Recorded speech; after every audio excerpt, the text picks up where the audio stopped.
आयुष्मान खुराना की एक मूवी का डायलॉग है, प्रभु आप आई गए। तो यहाँ पर एक बच्चा मुझे मैसेज भेज रहा है कि सर कब आएगी ये मंथली करंट अफेयर की वीडियो। तो आगे आप लोगों के सामने शानदार तरीके से एंजॉय करना, बहुत ही बेहतरीन सेशन रहने वाला है। एक एक पॉइंट आप लोगों के माइंड में क्लियर होगा, तो अच्छे से एंजॉय करते हुए चलिएगा। पूरा का पूरा सेशन एंड तक देखेगा, आप लोगों को पूरा का पूरा सेशन जो है वो रिवीजन भी होता हुआ नजर आएगा, खासकर अगर रेगुलर वीडियो देख रहे हैं। और वरना एंजॉय करिएगा जो फर्स्ट टाइम देख रहे हैं, बहुत ही शानदार रहने वाला है। पुरानी वीडियो किसने देखी है बताना जरूर, और कौन से एग्जाम की तैयारी कर रहे हो ये कमेंट बॉक्स में बता दिया करो, ताकि मुझे पता चलता रहे। और बहुत सारी चीजें और भी इसमें अपडेट करते रहता हूं। मेनली ये आप लोग को हर एक एग्जाम में फायदा पहुंचाएगी, क्योंकि करंट अफेयर की वीडियो होती है। ओके, इसकी पीडीएफ आप लोग वेबसाइट या फिर एप्लीकेशन से जाकर डाउनलोड कर सकते हैं। तो यहां पर आप लोग देखेंगे तो यहां पर आप लोग को इसकी सारी पीडीएफ भी मिल जाएंगी। तो आइए सेशन को आगे बढ़ाते हैं शानदार तरीके। एक बच्चा कह रहा है सर पॉलिटी तो मेरा जिगर का टुकड़ा है, कह रहा है कि पॉलिटी जब भी पढ़ाते हूँ मजा आ जाता है। मैंने कहा एक से जिगर के टुकड़े से काम नहीं चलेगा, सारे जिगर के टुकड़े बनाने पड़ेंगे, तभी जो है मजा आएगा आगे पढ़ाई करने में, तभी सिलेक्शन होगा। एक सब्जेक्ट सिलेक्शन नहीं देने वाला है, ठीक है। यहां पर मैं आप लोगों से बात करूंगा पॉलिटी के बारे में। तो जो भी इंपॉर्टेंट करंट अफेयर रहा पॉलिटी का वो डिस्कस करूंगा बैकग्राउंड स्टैटिक इन्फॉर्मेशन के साथ में। तो ध्यान से सुनिएगा, ये खासकर जिस बच्चों का पॉलिटी का थोड़ा सा बैकग्राउंड रहता है वो चीजें अच्छे से अंडरस्टैंड कर पाते हैं। तो इसलिए मैं कहता हूं कि स्टैटिक पोर्शन भी कवर करके चलना है। पूरी की पूरी पॉलिटी जो है वो आप लोगों को कवर कर रखी है यूट्यूब पर फ्री ऑफ कॉस्ट, तो लेक्चर्स आप लोग देख सकते हैं, ठीक है दोस्तों। ये काफी इंटरेस्टिंग टॉपिक है यहाँ पर, खासकर जब ऐसी चीज होती है जो कि जनता के साथ में कनेक्ट होती है, और जनता में भी जब गरीब तबका सोसाइटी का रहता है उसके साथ में कनेक्ट होती है। तो राजस्थान हाई कोर्ट के द्वारा अभी सुमोटो एक्शन लिया गया, मतलब सुमोटो मतलब अपने आप से ही, यानी कि पब्लिक में कोई न्यूज है उसको देखकर राजस्थान हाईकोर्ट को लगा यार ये क्या चल रहा है, इस चीज को सुधारो, तो इसको कहते हैं सुमोटो एक्शन लेना। यानी किसी ने कंप्लेन नहीं करी है कहीं से, कोई आकर यहाँ पर ऐसा नहीं कि किसी ने आदेश दिया है, अपनी मर्जी से एक्शन ले लेना। कि राजस्थान के अंदर में 16 परमानेंट लोक अदालत जो हैं वो काम नहीं कर रही हैं। अगर लोक अदालत का मतलब क्या होता है, जनता की अदालत, यानी कि जहां पर जनता की डायरेक्ट सुनवाई होती है, अगर वही काम नहीं कर रही है तो इसका कोई मतलब नहीं रह गया देश के अंदर में कि आप लोग कहते हैं कि हम लोग गांधीयन प्रिंसिपल फॉलो करते हैं। तो आप लोग खुद सोचो, हमारे संविधान के अंदर में पार्ट 4 में जब आप लोग जाते हो तो वहां पर डीपीएसपी है, किस आर्टिकल से किस आर्टिकल तक है कमेंट बॉक्स में बताइए। तो यहां पर ये जो डीपीएसपी है इसके अंदर में एक आर्टिकल है आर्टिकल 39, इसमें अमेंडमेंट करके 39A ऐड किया गया। और ये इसलिए ऐड किया गया था ताकि हमारे देश के अंदर में फ्री और लीगल एड सर्विस प्रोवाइड कराया जा सके उन लोगों को जिनके पास में पैसा नहीं है यहाँ पर। और ये ऐसा नहीं कि ऐसे ही कर दिया, इसके लिए आगे चलकर एक कानून भी बना जिसको कहते हैं लीगल सर्विस अथॉरिटी एक्ट। ये 1987 का कानून था। इस कानून के हिसाब से हमारे देश के अंदर में लोक अदालत बनानी स्टार्ट करी। लोक अदालत में नॉर्मली क्या रहता है, ये एक तरीके का एडीआर है। एडीआर मतलब इसको कहते हैं ऑल्टरनेटिव डिस्प्यूट रिजोल्यूशन। क्या मतलब हो गया, मतलब ये हो गया कि जिन दो पक्षों की आपस में लड़ाई है, एक एक्स है एक वाई है, आपस में लड़ रहे हैं, तो भाई दोनों के पक्ष सुनो और यहां पर एक तरीके से ऐसा करो कि एक सॉल्यूशन पर पहुंचो। यहां पर ऐसा नहीं कि आदेश दे दिया कि ये सही है ये गलत है, नहीं, एक तरीके से मीडिएशन करने की कोशिश की जाती है, ऑल्टरनेटिव एक तरीके से सॉल्यूशन ढूंढा जाता है। ठीक है, कोर्ट तो ये बोल देता है ये हार गया ये जीत गया, पर यहां पर ऐसा नहीं होता है। यहां पर एक तरीके का मुद्दा वाला फात इनके मिडपात फॉलो करते हैं। तो गांधी जी क्या करते थे, वो भी तो ये करते थे, वो अपने आप एक वकील होने के बावजूद भी कोर्ट में नहीं जाते थे। कई सारे दोस्त उनकी मजाक उड़ाते थे कि यार कोर्ट में नहीं जाओगे तो अपना घर कैसे चलाओगे। तो लेकिन वो ये कहते थे कि यार अगर बाहरी किसी का मुद्दा सुलझ जा रहा है तो क्यों ही फालतू में सामने वाले को कोर्ट में लेकर जाना है। तो ये काफी अच्छा सिस्टम है जो कि एंशिएंट टाइम पर भी हमारे देश के अंदर में देखने को मिलता था, आज भी देखने को मिलते हैं। नहीं, दो लोगों की लड़ाई हो गई कि क्या पुलिस के चक्कर में पड़ोगे, कोर्ट कचहरी के चक्कर में क्या करोगे काट के, और बाहर ही बैठ के सोल्यूशन निकाल लेते हैं। तो ऐसा सोल्यूशन ही आप लोगों को देखने को मिलता है। तो इसके लिए संविधान में एक आर्टिकल है, यहाँ पर आर्टिकल 39 है, ये आप लोग ध्यान रखना, जो कि गरीब सेक्शन को सपोर्ट प्रोवाइड कराता है। और लीगल सर्विस अथॉरिटी एक्ट है 1987 का, जिसके तहत हमारे देश के अंदर में हमने बोला कि यार लोक अदालत बनाएंगे। पर लेकिन अगर कोई पूछे सबसे पहली लोक अदालत कहां पर बनी थी, तो इसको लेकर आप लोग डाउट में मत आ जाना। ऐसा नहीं कि जब यहां पर ये सिस्टम आया तभी लोक अदालत बनेगी, उससे पहले फर्स्ट लोक अदालत कैंप जो है वो ऑर्गेनाइज कराया गया था गुजरात में 1982 यानी कि 1982 में। अब एक इंटरेस्टिंग चीज और बता देता हूं, यहां पर रिविजन हो जाएगा थोड़ा सा आप लोग का। कई बार आप लोगों से यहां पर यह पूछा जाता है कि हमारे देश के अंदर में जो पंचायती राज सिस्टम है उसके बारे में बात करते हैं। तो जैसे कि बात करते हैं कि 73rd और 74th कॉन्स्टिट्यूशन अमेंडमेंट किया गया, यानी कि संविधान में संशोधन किए गए, और ये किए गए 1992 में। तो ये बोला गया कि इससे हमारे देश के अंदर में लोकल गवर्नमेंट आ गई, यहां पर गांव में आ गई, विलेज में पंचायत आ गई, और यहां पर आ गई शहर में, यानी कि अर्बन लोकल बॉडीज आ गई। पर क्या उससे पहले हमारे देश के अंदर में पंचायती राज सिस्टम या फिर अर्बन लोकल बॉडीज नहीं थी? भाई कहीं कहीं पर इक्का दुक्का हमारे देश से पहले भी चीजें चल रही थी। तो ऐसा नहीं है कि जब कानून बनता है तभी यहां पर ये चीजें बनती हैं। कानून से ये रहता है कि अब फिक्स हो गई हैं चीजें, अब तुमको करना पड़ेगा। अब तुम्हारे पास में ऐसा नहीं कि तुम करो या ना करो, वो वाला ऑप्शन खत्म हो जाता है यहाँ पर, ठीक है। तो इसलिए यहां पर याद रखना, तो सेम सिस्टम यहां पर है कि कानून बाद में है, पर लेकिन पहले से ही लोक अदालत का प्रोविजन देखने को मिलेगा। तो आर्टिकल 39A आप लोगों को यहां पर याद रखना है डीपीएसपी में, जो आर्टिकल 36 से लेकर आर्टिकल 51 तक है, directive principle of state policy, राज्य की नीति के निर्देशक तत्व। और उसमें आर्टिकल 39A जो है ये यहां पर इस चीज को सपोर्ट प्रोवाइड कराता है। और गांधीयन प्रिंसिपल जो आप लोग ये बताइए किस आर्टिकल से लेके किस आर्टिकल तक है यहाँ पर, थोड़ा सा इससे मुझे पता चलेगा कि आप लोग अपना रिवीजन कितना कर रहे हैं, ठीक है। तो ये था पूरा इंपॉर्टेंट टॉपिक। तो मैंने डीपीएसपी का एक आर्टिकल बता दिया, गांधीयन जो प्रिंसिपल है ये इंक्लूड कर दिया इसके अंदर में। फर्स्ट लोक अदालत के बारे में कब से इंप्लीमेंट किया गया और लोक अदालत क्या है ये बता दिया। तो एक छोटा सा टॉपिक था पर इंटरेस्टिंग और इंपॉर्टेंट टॉपिक है, ओके। न्यूज में थे रिसेंटली अभी एनएचआरसी, और ये कोई ऐसा नहीं कि एक बार ही न्यूज में रहते हैं, ये आप लोगों को हर महीने या बीच बीच में आप लोगों को मतलब साल में कई बार न्यूज में देखने को मिलते हैं। तो मैंने सोचा कि क्यों ना पकड़कर इस टॉपिक को पूरा कवर कर दूं आप लोगों का, और दो टॉपिक कवर हो जाएंगे साथ में। यहाँ पर नेशनल ह्यूमन राइट कमीशन भी कवर करा देता हूं और स्टेट ह्यूमन राइट कमीशन भी कवर करा देता हूं, यानी कि दोनों के दोनों जो है एक ही साथ में यहाँ पर कवर हो जाएंगे। तो इस तरीके से थोड़ा सा कवर करेंगे, फटाफट रिविजन हो जाएगा। तो यहाँ पर नेशनल ह्यूमन राइट कमीशन जो यहाँ पर हमारे देश के अंदर में एक ऐसी बॉडी है जिसको हिंदी में राष्ट्रीय मानव अधिकार आयोग बोलते हैं। तो इससे समझ में आता है कि जो मानव है यानी कि जो ह्यूमन है उनके अधिकारों को प्रोटेक्ट करती है। और साथ ही साथ में स्टैट्यूटरी बॉडी है, यानी कि एक वैधानिक निकाय है, यानी कि कानून पास कर पार्लियामेंट में बनाया गया है। पर इंटरेस्टिंग बात यह कि इंडिपेंडेंट इंस्टीट्यूशन है यहाँ पर, जो कि अपने हिसाब से कई बार उसको मार्केट में अगर कुछ भी लगता है गलत हो रहा है यहाँ पर, तो यहाँ पर सोसाइटी के अंदर में कुछ गलत हो रहा है तो अपने हिसाब से ये डिसाइड कर लेता है कि यार इसके ऊपर तो मैं काम करूंगा। तो ह्यूमन राइट जो है ये डिफाइन किया गया सेक्शन 21D एक्ट के अंदर में आप लोगों को देखने को मिलेगा।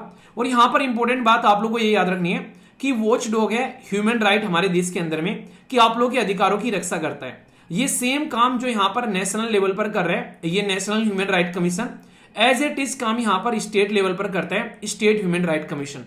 अब यहां पर जो मैं आप लोगों को दिखाने जा रहा हूं वो एक तरीके की चूरन की पुड़िया है।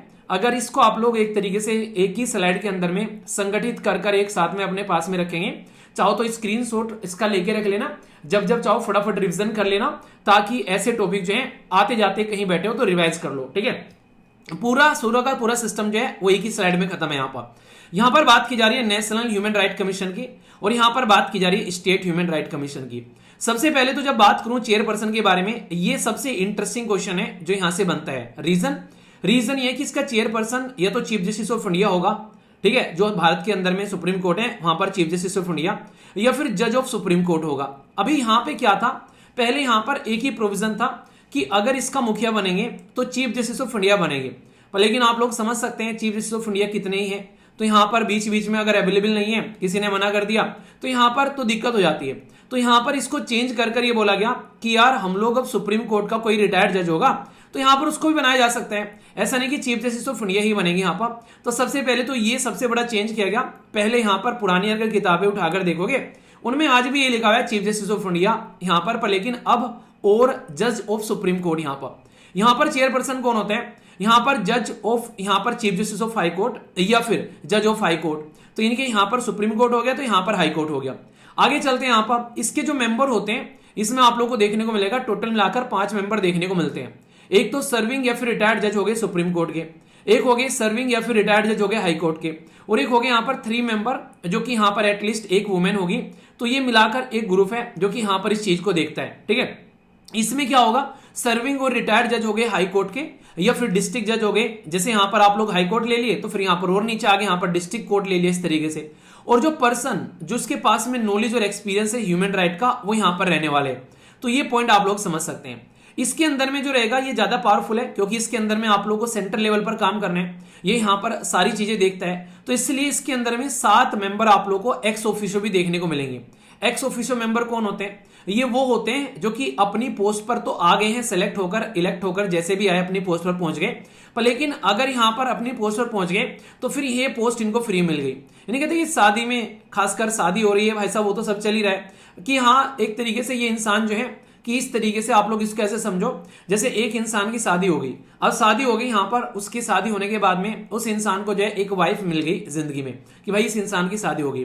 अब साथ ही साथ में सास भी मिल गई, ससुर भी मिल गया, साला भी मिल गया, ठीक है, तो ये तो फ्री में मिल गए कहने का मतलब है कि शादी हुई है नॉर्मली लड़की के साथ में, पर कुछ और चीजें भी जिंदगी में आ गई यहां पर, तो ऐसे आप लोग यहां पर समझ सकते हो।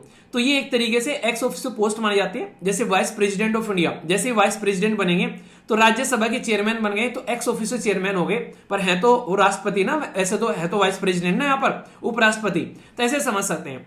तो यहां पर आप लोगों को 7 मेंबर देखने को मिलेंगे, जिसमें chairperson of the national commission for the minority, schedule caste, schedule tribe, women, backward classes, और यहां पर जो चाइल्ड राइट के कमीशन है उनके यहां पर आप लोगों को इसके जो पर्टिकुलर जो मुखिया होते हैं, चेयरपर्सन होता है, वो देखने को मिलेंगे, और chief commissioner for person with disability, तो ये सारे के सारे लोग भी यहां पर इसके अंदर में आ जाते हैं। ऐसा कोई प्रोविजन आप लोगों को यहां पर देखने को नहीं मिलता है। अब ये जो इकट्ठी करनी है इनको जनता फौज, इनको कौन रिकमेंड करेगा, तो कोई ना कोई बताने वाला होना चाहिए कि हाँ यार ये इंसान अच्छे हैं, इनको आप लोग रख लो अपने खेमे के अंदर में, यानी कि अपने पर्टिकुलर ग्रुप के अंदर में। तो रिकमेंडेशन देने के लिए यहां पर आप लोगों को ये पर्टिकुलर लोग देखने को मिलेंगे और यहां पर ये पर्टिकुलर लोग देखने को मिलेंगे।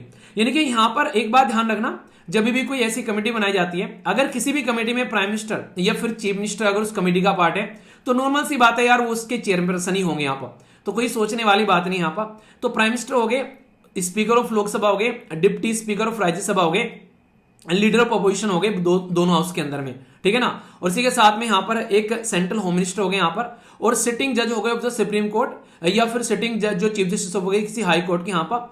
तो ये पूरी कमेटी बनती है और इनके द्वारा रिकमेंडेशन दी जाती है कि यार इस पर्सन को आप लोग यहां पर चुन सकते हैं, तो ये कमेटी से यहां पर रिकमेंडेशन निकल कर आती है। ऐसे ही सेम यहां पर चीफ मिनिस्टर हो गए, स्पीकर हो गए लेजिस्लेटिव असेंबली के, चेयरपर्सन हो गए लेजिस्लेटिव असेंबली, अगर यहां पर आप लोग को बाइकैमरिकल देखने को मिलता है, लेजिस्लेटिव काउंसिल भी है तो वो भी जुड़ गए यहां पर आकर। Leader of opposition both the houses हो गए यहां पर, अगर बाइकैमरिकल है तो यहां पर स्टेट होम मिनिस्टर हो गए, और सिटिंग जज ऑफ हाई कोर्ट हो गए या फिर डिस्ट्रिक्ट जज, तो यहां पर एक नीचे पायदान चला जाता है, तो ये देखने को मिलेगा। अब इंपॉर्टेंट बात क्या है, यहां पर जब अपॉइंटमेंट किया जाएगा तो यहां पर नाम आप लोगों के सामने आएगा गवर्नर साहब का। तो यहां पर जो एक तरीके से जो सेंटर की अपॉइंटमेंट की बात करेंगे तो प्रेसिडेंट अपॉइंट करेंगे, और स्टेट में जाएंगे तो गवर्नर साहब का नाम आएगा।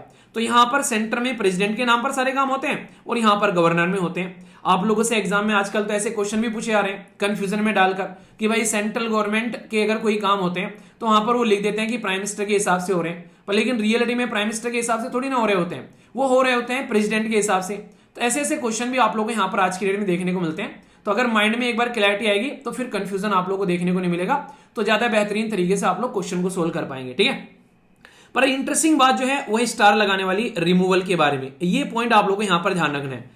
जब रिमूवल किया जाता है, चाहे आप लोग सेंटर के हाई कमीशन का रिमूवल कर लो, चाहे आप लोग स्टेट के हाई कमीशन का रिमूवल कर लो, तो यहां पर यह काम रहेगा प्रेसिडेंट ऑफ इंडिया के हाथ में, यानी कि दोनों का रिमूवल जो है वो प्रेसिडेंट ऑफ इंडिया के हाथ में रहेगा। ऐसा नहीं कि आप लोग ये बोले कि इसका रिमूवल तो भाई साहब गवर्नर करेंगे क्योंकि उन्हीं के द्वारा अपॉइंट किया गया है। तो यहां पर इंडिपेंडेंट बनाने के लिए आप लोगों को देखने को मिलेगा, तो ये जो पावर है ये पावर गवर्नर के हाथ से हटाकर यहां पर प्रेसिडेंट के हाथ में दे दी, ताकि स्टेट के अंदर में कुछ भी अगर गलत हो रहा है तो उस चीज को थोड़ा सा इंप्रूव किया जा सके। ऐसे आप लोग यहां पर समझ सकते हो, ठीक है। इसी के साथ में अगर बात करें यहां पर जो टर्म्स होती है, क्योंकि आप लोगों को ये पता है हमारे देश के अंदर में जब कोई सुप्रीम कोर्ट का जज बनता है और जब कोई हाई कोर्ट का जज बनता है तो उनकी रिटायरमेंट एज क्या होती है। अगर मैं आप लोगों से कमेंट बॉक्स में पूछूं तो आप लोग बताइए यहां पर कि सुप्रीम कोर्ट और हाई कोर्ट के जो जज होते हैं उनकी रिटायरमेंट एज क्या देखने को मिलती है। इससे पता चलेगा कि आप लोग कितना चीजों को रिवाइज करके चल रहे हो, ठीक है। तो आप लोग यहां पर बताइए कि कितनी रिटायरमेंट एज होती है।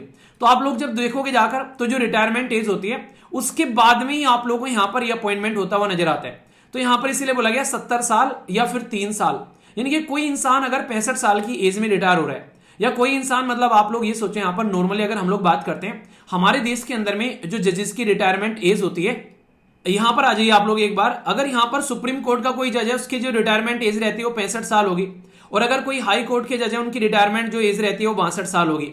तो यहां पर अब यहां पर बात की जा रही है नेशनल हाई जो हमारे जो नेशनल ह्यूमन राइट कमीशन की, तो यहां पर, या फिर स्टेट ह्यूमन राइट कमीशन की, तो यहां पर क्या हो गया, उन्होंने बोला है 70 साल हो जाए या फिर यहां पर 3 साल हो जाए।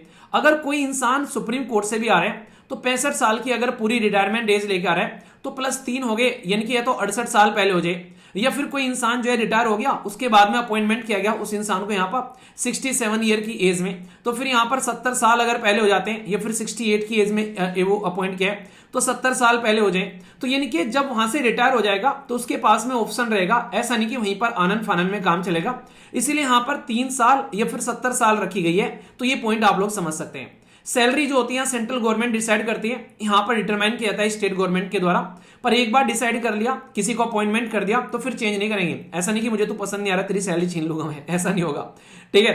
तो पावर जो रहती है, पावर जो है रेगुलेट करने के लिए अपने खुद के प्रोसीजर है इनके पास में, ये सिविल कोर्ट की तरीके से काम करते हैं यहां पर, और जब चाहे जिससे चाहे इंफॉर्मेशन मांग सकते हैं, क्योंकि जनता के अधिकारों के बारे में बात की जा रही है।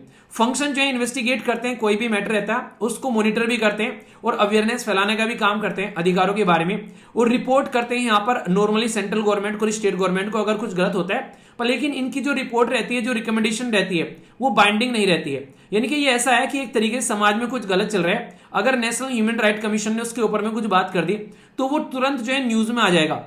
अब न्यूज में आ गया तो अलग अलग न्यूज मीडिया को कवर करेंगे, तो गवर्नमेंट के ऊपर में प्रेशर बनता है कि यार ये गलत काम हो रहा है समाज के अंदर में, इसको सुधारो। तो ऐसे आप लोग देख सकते हैं। तो नेशनल ह्यूमन राइट कमीशन और स्टेट ह्यूमन राइट कमीशन की जो रिकमेंडेशन है वो बाइंडिंग नहीं रहती है, पर लेकिन हाँ इनके जो सजेशन रहते हैं वो न्यूज में कवर किया जाता है। तो सेंट्रल गवर्नमेंट कभी कभी आप लोगों को देखने को मिलेगा ध्यान में रखकर काम करती है, क्योंकि प्रेशर तो पड़ता ही है जब जनता में कोई चीज निकल कर आती है, ठीक है। तो ये था पूरा का पूरा इंपॉर्टेंट टॉपिक। तो यहां पर नेशनल और स्टेट ह्यूमन राइट कमीशन दोनों कवर हो गए, तो पॉलिटी का पूरा स्टेटिक पोर्शन आप लोगों का यहां पर कवर हो जाता है। अब जाकर अगर आप लोग पढ़ोगे भी तो फटाफट आप लोगों को सारी चीजें समझ में आएगी, क्योंकि पूरा एक तरीके से जिस्ट मैंने आप लोगों को यहां पर प्रोवाइड करा दिया है एक ही स्लाइड के अंदर में दोनों चैप्टर का। आशा करता हूं कि माइंड में कोई कंफ्यूजन नहीं होगा। बताइए समझ में आया, यस या फिर नो? अगर आप लोगों ने पिछले कुछ पेपर उठाकर देखे होंगे तो आप लोगों को इस पर्टिकुलर टॉपिक के लिए इज्जत निकलती हुई मन से नजर आएगी, क्योंकि कोई ना कोई क्वेश्चन डायरेक्ट और इनडायरेक्ट वे में इस टॉपिक से बनता ही है। इस पर्टिकुलर सेक्शन के अंदर में मैं आप लोगों से रिपोर्ट जो भी रहेंगी, इंपॉर्टेंट इंडेक्स रहेंगे, या फिर कोई भी अवार्ड रहेगा वो यहां पर कवर करने वाला हूं काफी डिटेल में।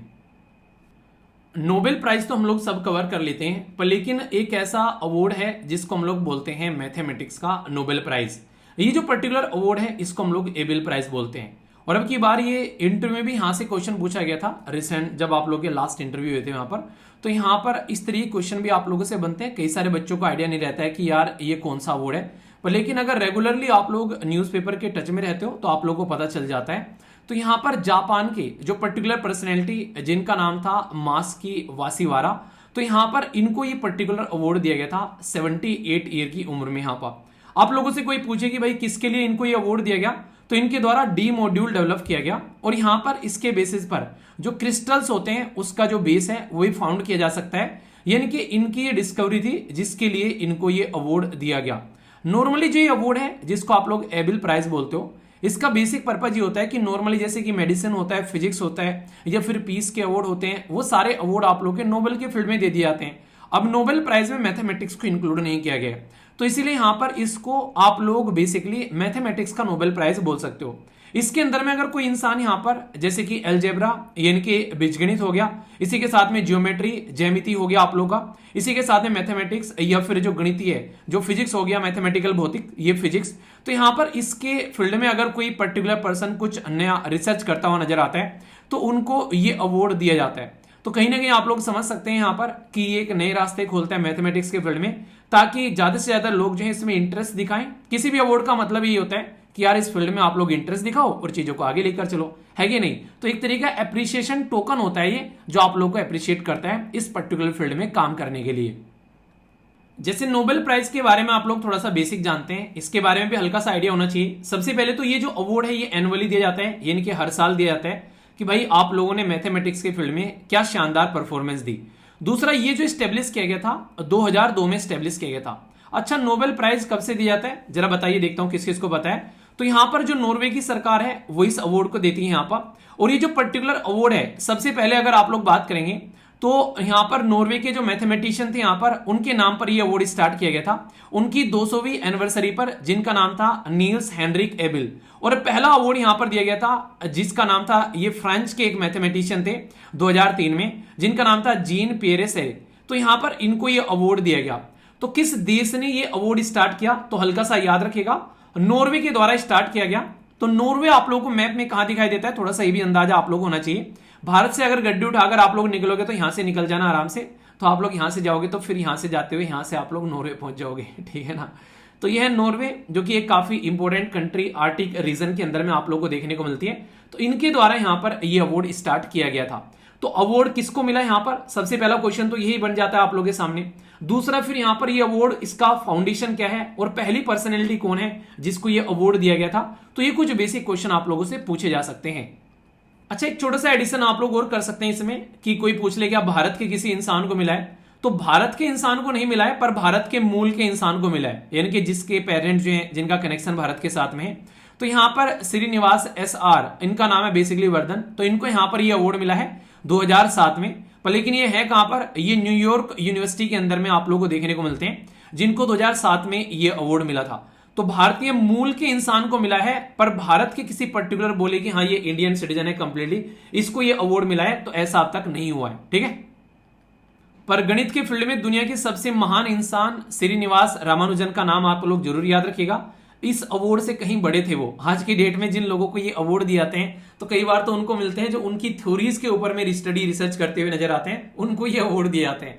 तो इस अवार्ड से तो कहीं ऊपर थे वो, ठीक है।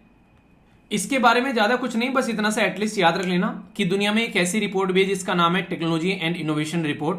और यहां पर दुनिया में आज की डेट में artificial intelligence, robotics, internet of things या फिर बायोटेक्नोलॉजी के फील्ड में जो भी आविष्कार हो रहे हैं या फिर जो भी स्टडी हो रही है, उसका ये एनालिसिस करती है और उसके बाद में ये एक रिपोर्ट पब्लिश करती है, जो कि की जाती है UNCTAD के द्वारा। इसको बोलते हैं United nation conference on trade and development. यहां पर ये जो पर्टिकुलर रिपोर्ट है, ये बेसिकली यहां पर नेशनल लेवल पर हर एक देश कितना रेडी है इसके लिए, कितना इन्वेस्टमेंट कर रहा है, टेक्नोलॉजी को कितनी पॉलिसीज के थ्रू प्रोवाइड करा जा रहा है, और प्राइवेट इन्वेस्टमेंट कितना इसके अंदर में देखने को मिलता है। तो इनके ऊपर में फोकस रहता है, यानी कि कोई देश कितना अच्छे से काम कर रहा है किसी पर्टिकुलर फील्ड के अंदर में, तो उसके चलते यहां पर उसका सपोर्ट टेक्नोलॉजी को लेकर क्या रहता है, उसके ऊपर में ये स्टडी करती है। तो रिपोर्ट का नाम और एटलीस्ट यहां पर ये जरूर याद रखना कि ये किसके द्वारा पब्लिश की जाती है। ये डायरेक्ट क्वेश्चन आप लोगों से बन जाते हैं। फिलहाल के टाइम में दुनिया में आप लोग देखोगे होड़ लगी हुई है आर्टिफिशियल इंटेलिजेंस को लेकर। तो अंदाजा ये लगाया जा रहा है कि आर्टिफिशियल इंटेलिजेंस की जो मार्केट है, अगर 2020 से लेकर 2030 के बीच में कोई आंकड़ा लगाएगा, तो ये काफी लार्ज स्केल पर आप लोग को बढ़ती हुई नजर आ रही है। और इससे आप लोग देख सकते हैं हार्डवेयर, सॉफ्टवेयर और सर्विसेज के अंदर में आप लोग देखोगे आर्टिफिशियल इंटेलिजेंस की मार्केट हर तरीके से बढ़ रही है। आर्टिफिशियल इंटेलिजेंस किस तरीके से काम कर रही है, तो ये आप लोग दायरा देख सकते हैं। तो सबसे ज्यादा इंपैक्ट जो है ये हार्डवेयर है, दूसरा आप लोग का सॉफ्टवेयर देखने को मिलेगा, और तीसरा बहुत सारी सर्विसेज आज की डेट में आर्टिफिशियल इंटेलिजेंस का इस्तेमाल कर आप लोगों को देखने को मिलती है। तो ये काफी अच्छे लेवल पर बढ़ती नजर आ रही है आज के डेट में, जब हम लोग टेक्नोलॉजी के मामले में बात करते हैं। अच्छा, आप लोगों ने कभी सोचा है कि आप लोगों के पास में अगर कोई रोबोट आ जाए यहां पर, तो उस रोबोट का आप लोग क्या इस्तेमाल करोगे, किस तरीके से आप लोग उसका यूज करोगे। कोई रोबोट है वो आप लोग के सारे काम कर सकता है, तो क्या काम कराना स्टार्ट करोगे, बस एग्जाम छोड़ के, एग्जाम नहीं दे सकता आप लोग तो क्या करवाओगे उस रोबोट से, कमेंट बॉक्स में बताना। अच्छा, कोई भी एग्जाम आप लोग देने जाओ, अक्सर आप लोगों से ये अवार्ड भी पूछ ले जाते हैं। वनडे टाइप एग्जाम में तो बड़े इंपॉर्टेंट होते हैं ये अवार्ड आप लोगों के लिए। तो यहां पर रिसेंटली अभी पद्म अवार्ड जो है यहाँ पर, ये अब की बार के जो आप लोगों को देखने को मिले, ये लिस्ट आप लोग यहां पर ध्यान रखिएगा। खासकर जो पद्म श्री होते हैं और पद्म भूषण होते हैं, वो तो बहुत सारे लोगों को दिए जाते हैं, पर लेकिन पद्म विभूषण जो होते हैं इनसे आप लोग ये क्वेश्चन पूछ ले जाते हैं। और कई बार तो ऐसा भी होता है कि यार ये बाहर के लोगों को भी दिए जाते हैं। जैसे जापान के एक पर्टिकुलर इंडस्ट्री के जो यहाँ पर एक इंसान थे जिनका नाम था श्री, देखो यहाँ भी भले ये श्री न लगाते हो, हमारे देश की कल्चर है कि हम लोग इज्जत देते हैं, तो हम लोग श्री वर्ड यहाँ पर यूज करते हैं अपने जब अवार्ड देते हुए नजर आते हैं। तो यहाँ पर इनका नाम है ओसामू सुजुकी। तो सुजुकी की गाड़ियों के बारे में आप लोगों ने सुना होगा। तो भारत के अंदर में काफी लार्ज स्केल पर इस्तेमाल की जाती है। तो ट्रेड एंड इंडस्ट्री के फील्ड में यहाँ पर इनको दिया गया। श्रीमती शारदा सिन्हा जो हमारे बीच में नहीं रही, यहाँ पर आर्ट के फील्ड में इनको दिया गया। तो इस तरीके से मेडिसिन, पब्लिक अफेयर, आर्ट और लिटरेचर के फील्ड में यहाँ पर अलग अलग एरिया से निकल कर आते हुए ये पर्सनैलिटी, जिनको ये पद्म विभूषण दिए गए, तो इनके नाम एटलीस्ट आप लोगों को पता होने चाहिए यहाँ पर, ठीक है। सबसे पहले ये जो अवार्ड है यहाँ पर हमारे देश के अंदर में आप लोगों को जो सिविलियन कैटेगरी में देखने को मिलते हैं, जैसे आप लोग परमवीर चक्र के बारे में बात करते हो, उस तरीके से वो अवार्ड रहते हैं बेसिकली जब आप लोग युद्ध के ग्राउंड में जाकर लड़ाई करते हो। पर लेकिन यहां पर अगर सोसाइटी के वेलफेयर के लिए कुछ आप लोग करते हुए नजर आते हो, या फिर कोई ऐसी स्किल आप लोग सीखते हो जो समाज के ऊपर में काफी इंपैक्ट डालती है, तो यहां पर उसको लेकर भारत देश के अंदर में सिविलियन अवार्ड होते हैं, जो कि नॉर्मली आप लोग बोल सकते हैं कि एक तरीके से आप लोग एक नहीं जैसे बोलते हैं कि जनता के एक तरीके से आप लोग यहां पर अवार्ड बोल सकते हैं, जो नॉर्मल आम जनता के लिए भी आप लोग बोल सकते हैं। तो भारत रत्न, पद्म विभूषण ये आप लोगों को देखने को मिलते हैं। ये वो कैटेगरी के अवार्ड है, खासकर जो पद्म अवार्ड हो गए। पद्म में आप लोगों को देखने को मिलेंगे यहां पर पद्म विभूषण, पद्म भूषण और पद्मश्री हो गए। तो 4 अवार्ड आप लोगों को यहां पर ही देखने को मिलते हैं। भारत रत्न को तो भारत रत्न ही आप लोग बोलते हैं, पर लेकिन इनको जो पद्म अवार्ड है इनको पहला वर्ग, दूसरा वर्ग, तीसरा वर्ग बोला जाता था। फिर बाद में इनके नाम सस्पेंड करके इनको यहां पर दूसरे नाम दिए गए, जिसको पद्म विभूषण, पद्म भूषण और पद्मश्री बोला जाता है यहां पर। तो ये पॉइंट आप लोग ध्यान रखिएगा। कई बार ये पूछा जाता है कि हर साल ये अवार्ड दिए जाते हैं, कहीं कभी बीच में गायब भी होते हैं क्या? जी हाँ, सस्पेंड किए गए कई बार 1978, 1979, 1993, 1997। तो कई बार नहीं दिए जाते हैं, ऐसी कंडीशन नहीं रहती है कि अवार्ड दिए जाए, तो उस टाइम पर ये सस्पेंड भी कर दिए जाते हैं। तो ऐसे स्टेटमेंट देकर क्वेश्चन पूछे जाते हैं, क्योंकि भारत रत्न के बारे में ऑलरेडी स्टेटमेंट देकर एग्जाम में क्वेश्चन बन चुका है। याद रखने के लिए आप लोग यहां पर याद रखना कि भारत रत्न तो एक अलग ही कैटेगरी हो गई, पर लेकिन इसमें अगर 3 आप लोग याद रखोगे, पद्म विभूषण, पद्म भूषण और पद्मश्री, इसमें याद रखना एक्सेप्शनल और डिस्टिंग्विश सर्विस है। और फिर यहां पर ये जो पर्टिकुलर एक्सेप्शनल हट जाती है, फिर डिस्टिंग्विश और डिस्टिंग्विश सर्विस देखने को मिलती है यहां पर हायर ऑर्डर की और यहां पर नॉर्मल। तो इस तरीके से इनकी जो है कैटेगरी बढ़ती जाती है। तो इस तरीके से आप लोग हल्का सा माइंड में आप लोग थोड़ा सा अंदाजा रखिएगा जरूर। बात की जा रही है यहां पर एक ऐसी रिपोर्ट के बारे में जो कि एग्जामिनर के दिल के बड़े करीब रहती है रिपोर्ट। यहां पर इसको बोलते हैं ह्यूमन डेवलपमेंट रिपोर्ट, और साफ साफ क्वेश्चन पूछा जाता है कि कौन प्रस्तुत करता है, तो यूनाइटेड नेशन डेवलपमेंट प्रोग्राम इसको प्रस्तुत करता है। जो ह्यूमन डेवलपमेंट रिपोर्ट है ना यहाँ पर, ये इसमें आप लोगों को कुछ देश के नाम तो बस माइंड में फिक्स कर लेने, जैसे आइसलैंड हो गया, नॉर्वे हो गया या स्वीडन हो गया।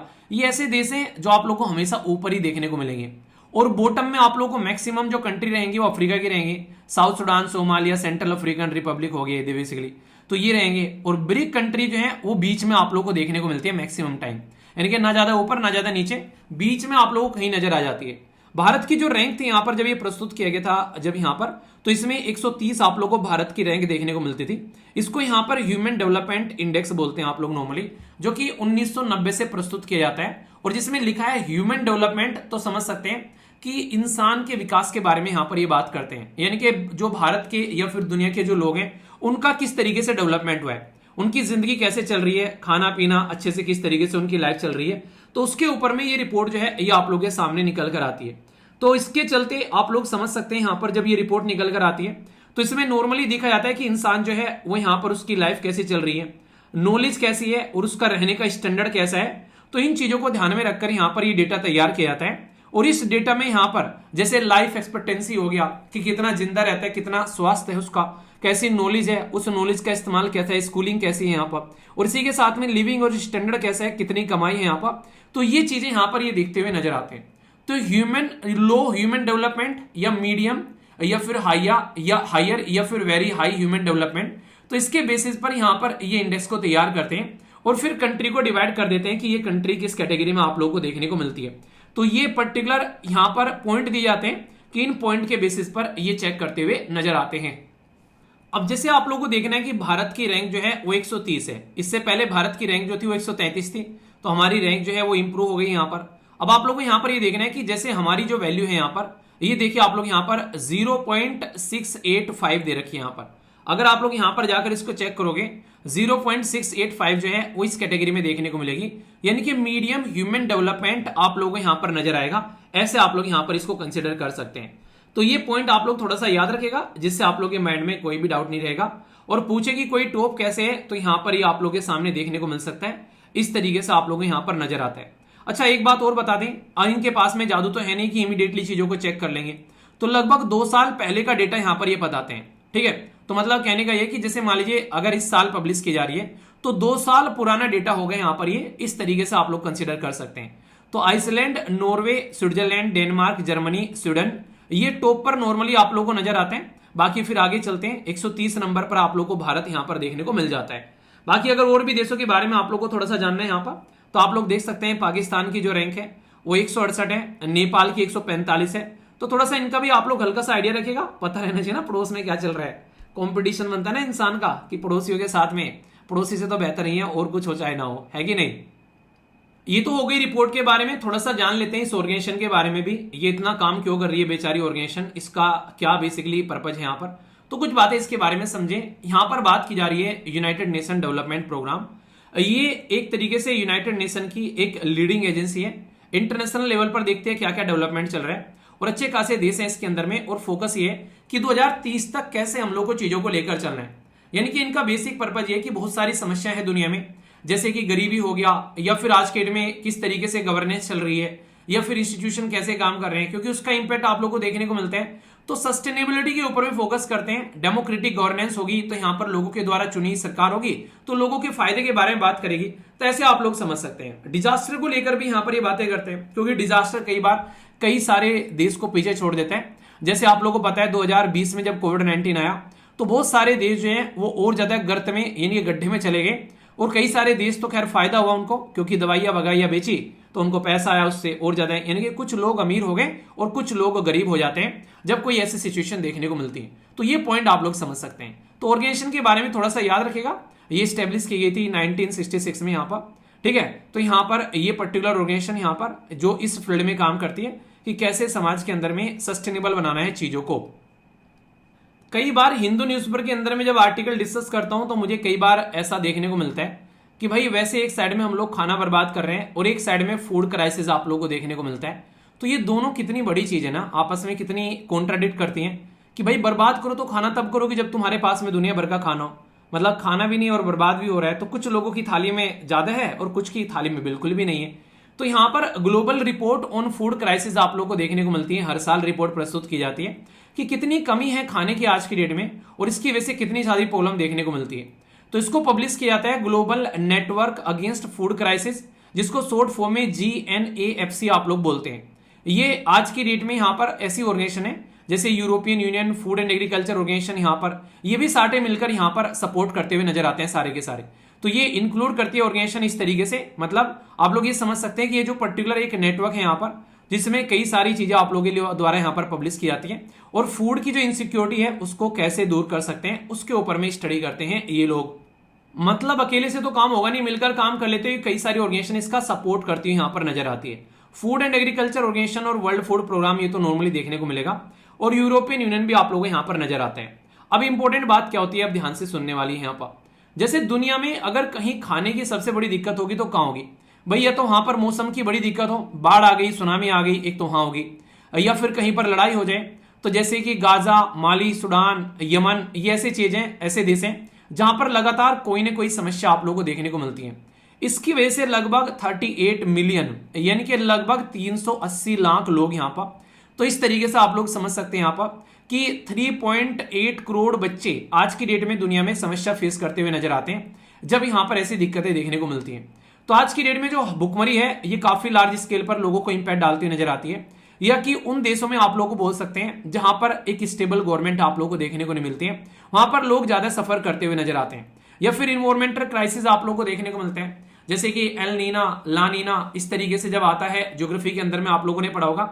अच्छा, भारत के लिए एल नीना अच्छा है फिर ला नीना अच्छा है? क्वेश्चन के आंसर जरूर दिया करो यार, शर्माया मत करो कमेंट बॉक्स में आंसर देते हुए। ऐसा थोड़े ना कि यहाँ पर आप लोगों को कोई जज कर रहा है, अपने लिए सीखने के लिए आए हो। तो बीइंग ए स्टूडेंट आप लोग की ये धर्म बनता है, रेस्पॉन्सिबिलिटी बनती है कि जो क्वेश्चन पूछे जाते हैं आप लोगों से इसमें पार्टिसिपेट जरूर किया करो। मुझे भी अच्छा लगता है जब आप लोग पार्टिसिपेट करते हो, देखता हूं आप लोग के आंसर, कई सारे बच्चे काफी डिटेल में भी आंसर देते हैं। तो पार्टिसिपेट जरूर किया करो, जो चीजें एक बार लिख लोगे तो याद भी रहेगी लंबे समय तक। तो ये कुछ देश है जहां पर आज के डेट में कहानी काफी खराब है। अगर आप लोग को ऑप्शन में अफ्रीका कॉन्टिनेंट के काफी सारे देश दे दे तो फिर तो आंख बंद कर आप लोग आंसर लगा ही सकते हो। वैसे यूक्रेन की भी खस्ता हालत हुई यहाँ पर रिसेंटली, अभी वॉर की वजह से यमन की खस्ता हालत हुई, और ये आप लोगों को पता ही है यहाँ पर ये इजराइल, पैलेस्तीन, लेबनान वाला रीजन, और अफगानिस्तान की खस्ता हालत इसलिए हो गई क्योंकि तालिबान रूल कर रहा है। पाकिस्तान की खस्ता हालत हो गई इसलिए क्योंकि ये काम करने के लिए तैयार नहीं है। इनको लगता है थाली में आकर कोई अपना डालकर चला जाए बस खाना और काम चलता रहे। आप लोग को ये जानकर हैरानी होगी, जब हमारे देश आजाद हुए पाकिस्तान जो है उसकी जीडीपी भारत की जीडीपी से ज्यादा थी, ये हैरानी करने वाली बात है। और आज की डेट में देखो, एक के हाथ में कटोरा है और दूसरा जो है वो टॉप 5 कंट्रीज के अंदर में आप लोगों को देखने को मिलते हैं, मैक्सिमम हर एक एरिया के अंदर में। तो ये समझ सकते हैं। म्यांमार के अंदर भी अनस्टेबल चीजें देखने को मिलती है तो दिक्कत रहती है। वेनेजुला के अंदर में सरकार दादागिरी चलाती है तो दिक्कत रहती है। तो थोड़ा सा आइडिया आप लोगों को रहना चाहिए। और इसी के लिए मैं आप लोगों को कहता हूं, जब आप लोग रेगुलर द हिंदू डिस्कशन सुनते हैं तो ये सारी चीजें वहां पर एडिटोरियल आते रहते हैं, तो एक अंदाजा आप लोगों को लगता रहता है, एक माइंड के अंदर में आप लोग की बेसिकली और ज्यादा क्लैरिटी आती है। तो इसलिए रेगुलर वाला जो एडिटोरियल रहता है उसको जरूर सुना करो। ये फिर आप लोगों के लिए काफी ज्यादा एक सपोर्टिव हैंड आप लोगों को देखने को मिलेगा अगर उसको आप लोग कंटिन्यू करोगे, ठीक है। तो बहुत सारी क्लैरिटी आएंगी माइंड में आप लोग के। दुनिया में एक ऐसा वर्ड है जिसके ऊपर में आप लोग स्टार लगा सकते हैं, और एक नहीं कई सारे स्टार लगा सकते हैं। रीजन अभी पता चल जाएगा क्यों कह रहा हूं स्टार लगाने के लिए। वर्ल्ड फूड प्राइज यानी कि फूड यानी कि खाने के फील्ड में अगर कोई अच्छा काम करता है जिससे लोगों को फायदा देखने को मिले, तो उसके लिए वर्ल्ड फूड प्राइज आप लोगों के सामने निकल कर आता है। इंटरनेशनल एक लेवल का ये ऐसा अवार्ड है, अगर आप लोग आज की डेट में कुछ ऐसा आविष्कार करते हैं जो कि धरती पर खाने की एक तरीके से अवेलेबिलिटी को और बढ़ाए। हो सकता है किसी पर्टिकुलर बीज का आविष्कार कर दें आप लोग, हो सकता है मिट्टी की उर्वरक क्षमता बढ़ा दें आप लोग यहाँ पर। तो कुछ भी अगर ऐसा काम किया जाता है जिसकी वजह से फूड की अवेलेबिलिटी और यहाँ पर क्वालिटी बढ़ जाए यहाँ पर और क्वांटिटी बढ़ जाए, तो इससे ह्यूमन जो सोसाइटी में आज की डेट में रहते हुए नजर आते हैं इस धरती पर, उनको फायदा देखने को मिलेगा। तो इसको normally Nobel prize for food and agriculture भी बोला जाता है। जैसे मैथमेटिक्स के फील्ड में किसको नोबेल प्राइज बोलते हैं बताइए जरा, ऐसे ही यहां पर इसको आप लोग नोबेल प्राइज बोलते हैं यहां पर फूड के फील्ड में। तो ये पर्टिकुलर अवार्ड इसलिए भी इंपॉर्टेंट है क्योंकि ये अवार्ड जो है सबसे पहले जिस इंसान को दिया गया वो भारतीय नागरिक थे, जिनका नाम था आप लोगों को पता है MS स्वामीनाथन जी, जो कि यहां पर फर्स्ट वर्ल्ड फूड प्राइज जो विनर यहां पर देखने को मिले थे जब ये अवार्ड स्टार्ट किया गया था। ये जो अवार्ड है यहां पर नॉर्मली अगर बात करें एक इंसान का नाम आप लोगों को याद रहे जिनका नाम है डॉक्टर नॉर्मन ई बार्लो। तो ये काफी इंपॉर्टेंट पर्सनैलिटी है जिनको नोबेल पीस प्राइज भी मिल चुके हैं यहां पर। तो काफी लार्ज स्केल पर इनके द्वारा इस फील्ड में काम किया गया, खासकर कैसे एक खाने की वैरायटी को हम लोग बढ़ा सकते हैं और खासकर कैसे आज के डेट में धरती पर जो लोग भूखे मरते हैं उनको हम लोग भूखा मरने से बचा सकते हैं। तो इसी फील्ड में काम किया हमारे देश की पर्सनैलिटी MS स्वामीनाथन जी के द्वारा। इनको भारत रत्न भी मिल चुका है, तो इसलिए इनका नाम आप लोग जरूर याद रखिएगा।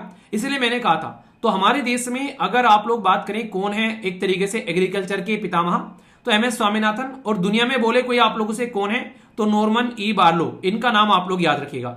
अब की बार जो ये अवार्ड यहां पर दिया गया है, ये दिया गया है यहां पर इन पर्सनैलिटी को। इनका नाम है मारिया एंजेला हंगरिया। ये हंगरी की रहने वाली नहीं है, ये इनका नाम है, ठीक है ना। ये वैसे रहने वाली जो है ये है ब्राजील की। तो इनको ये अवार्ड अब की बार यहां पर दिया गया है। तो ये इंपॉर्टेंट क्वेश्चन आप लोगों से पूछा जा सकता है कि यहां पर अब की बार का जो अवार्ड है यहां पर वो किस पर्सनैलिटी को दिया गया है, तो ये है पर्सनैलिटी। अच्छा, कोई ये भी पूछ सकता है क्यों दिया गया है इनको यहां पर, आखिर क्या आविष्कार कर दिया इन्होंने यहां पर। तो याद रखना यहां पर एक वर्ड यूज रखना BNF। तो BNF के यहां पर इसको बोलते हैं बायोलॉजिकल नाइट्रोजन फिक्सेशन। ये क्या होता है, आप लोगों ने नॉर्मली इन्वायरमेंट एंड इकोलॉजी के लेक्चर अगर देखें तो उसमें आप लोगों को यहां पर ये चीजें काफी डिटेल में पढ़ाई जाती है कि किस तरीके से नाइट्रोजन फिक्सेशन जो हमारे पेड़ पौधों के लिए कितनी इंपॉर्टेंट है यहां पर। तो इन्होंने यहां पर उसके ऊपर में काम किया है। तो इसके चलते अब हम लोग अपने जो केमिकल फर्टिलाइजर ज्यादा यूज करते हैं वो केमिकल फर्टिलाइजर कम यूज करेंगे जो इनके आविष्कार के बाद में। तो इससे इतना ज्यादा फायदा अभी आप लोगों को यहां पर देखने को मिलेगा। तो बोल सकते हैं कि केमिकल फर्टिलाइजर का इस्तेमाल अगर कम होगा तो हमारी हेल्थ पर इसका पॉजिटिव इंपैक्ट पड़ेगा। तो इसलिए आप लोग यहां पर समझ सकते हैं। तो BNF यानी कि बायोलॉजिकल नाइट्रोजन फिक्सेशन के ऊपर में काम किया इन्होंने, ये पॉइंट आप लोग यहां पर ध्यान रख सकते हैं। डायरेक्ट क्वेश्चन पूछा जा सकता है ये किसके ऊपर काम किया स्टेटमेंट देकर। ज्ञानपीठ अवार्ड जो है ये काफी इंपॉर्टेंट है। सबसे पहले तो नाम ही देख सकते हैं, ज्ञान के बारे में बात की जाती है। तो यहां पर जिनको अपने फील्ड का काफी अच्छा ज्ञान है उनके लिए अवार्ड आप लोगों को देखने को मिलते हैं। जिनको अपने फील्ड में एक्सपर्टीज है तो ये अवार्ड यहां पर अनाउंस किए जाते हैं और फिर हमारे देश के जो प्रेसिडेंट है यहां पर ये अवार्ड देते हैं। अच्छा, एक छोटी सी बात और ध्यान रखना, ये भी अब की बार आप लोगों ने नॉर्मली देखते हैं कई बार क्वेश्चन बनते हुए आप लोगों के नजर आते हैं। प्रेसिडेंट जो है वो कभी अवार्ड जो है वो यहां पर ऐसे नहीं कि प्रेसिडेंट अवार्ड अनाउंस करेंगे, प्रेसिडेंट अवार्ड देते हुए नजर आते हैं, अनाउंस किए जाते हैं नॉर्मली सरकार के द्वारा।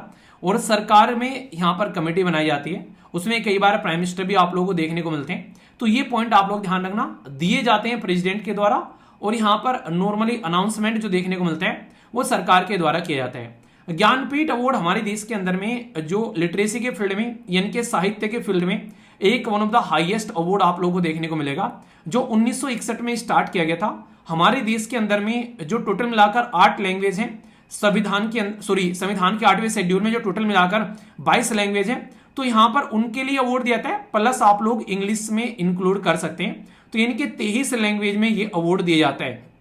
ये पर्टिकुलर जो अवार्ड है हमारे देश के अंदर में, ये याद रखना, इसको भारतीय जो ज्ञानपीठ है यहाँ पर, तो इसके द्वारा स्पॉन्सर किया जाता है कल्चर के तौर पर। इसके अंदर में आप लोगों को कैसे भी देखने को मिलता है, एक साइटेशन भी आप लोगों को देखने को मिलते हैं, और यहाँ पर सरस्वती देवी की रिप्लिका भी आप लोगों को देखने को मिलेगी, जिनको नॉर्मली हम लोग क्या बोलते हैं, हम लोग नॉर्मली ज्ञान की देवी बोलते हैं।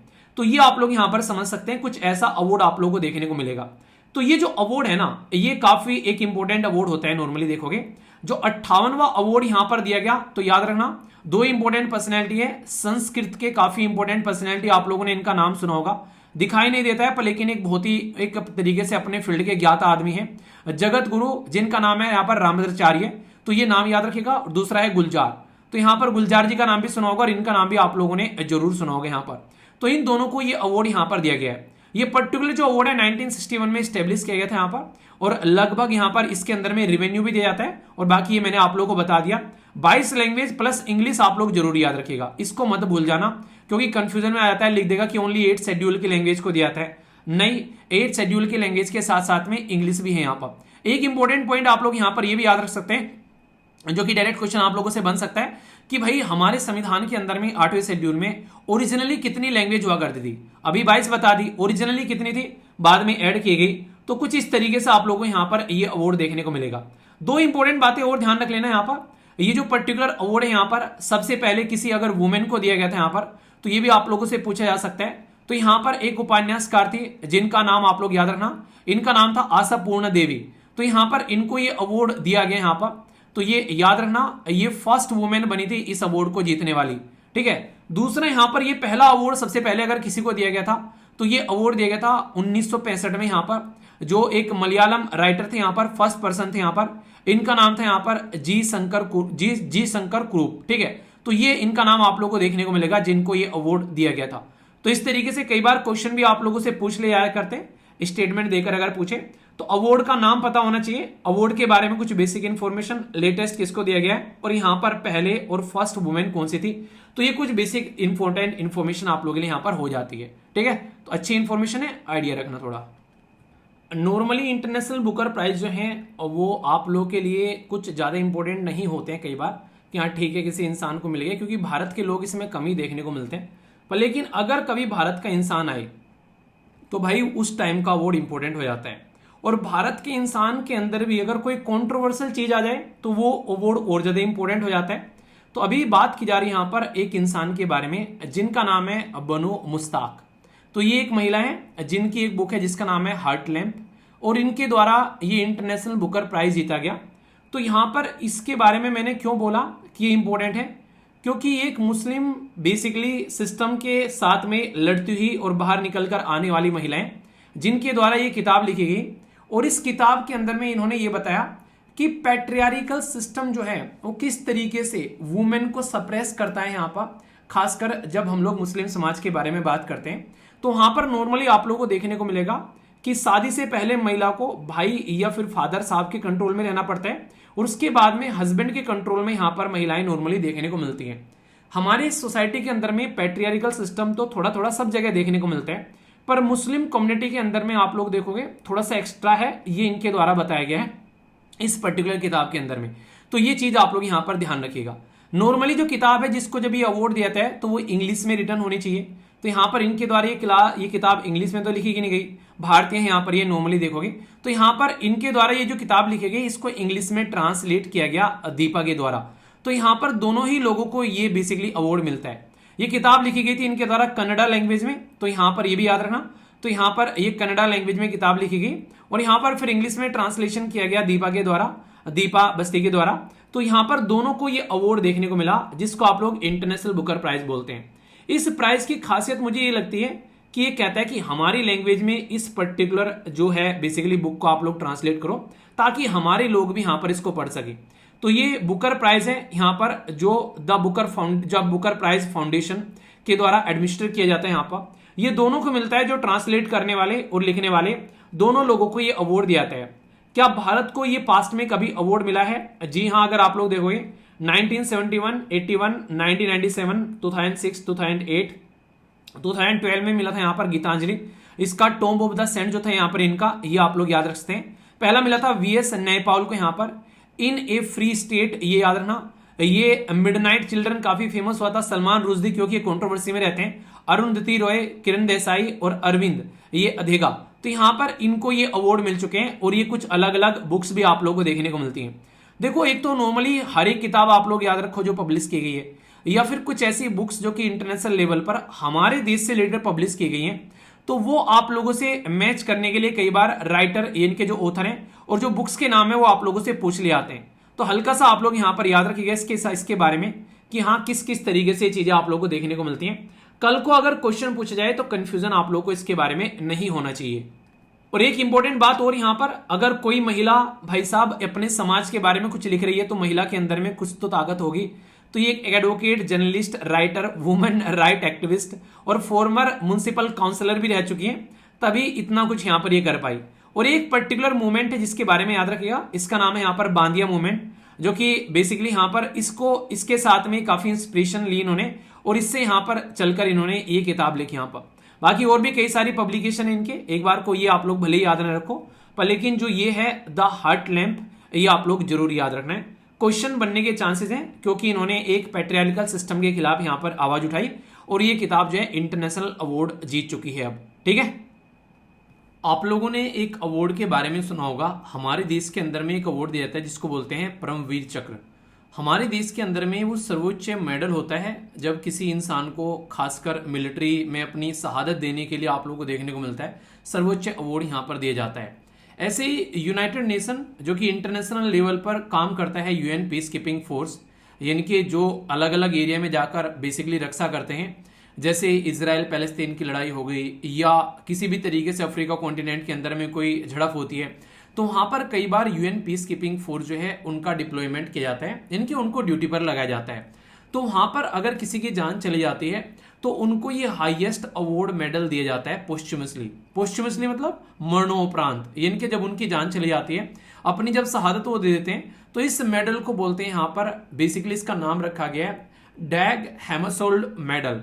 तो ये इसका नाम आप लोगों को देखने को मिलेगा। तो ये हाईएस्ट ऑनर है जो United nation peace keeping force के जो योद्धा होते हैं उनको दिया जाता है। और 1997 में ये अवार्ड स्टार्ट किया गया था यहाँ पर। ये पर्टिकुलर अवार्ड जो है, ये याद रखना, ये सेकंड सेक्रेटरी जनरल थे यूनाइटेड नेशन के, जिनके नाम से ये अवार्ड निकाल कर लाया गया है यहाँ पर। ठीक है, तो ये समझ सकते हैं। और यहाँ पर ये 6 अक्टूबर 1998 में फर्स्ट मेडल जो था प्रेजेंट किया गया था, जो फैमिली थी इनकी यहाँ पर उनको, और तब से ये एक तरीके का सिस्टम स्टार्ट हुआ।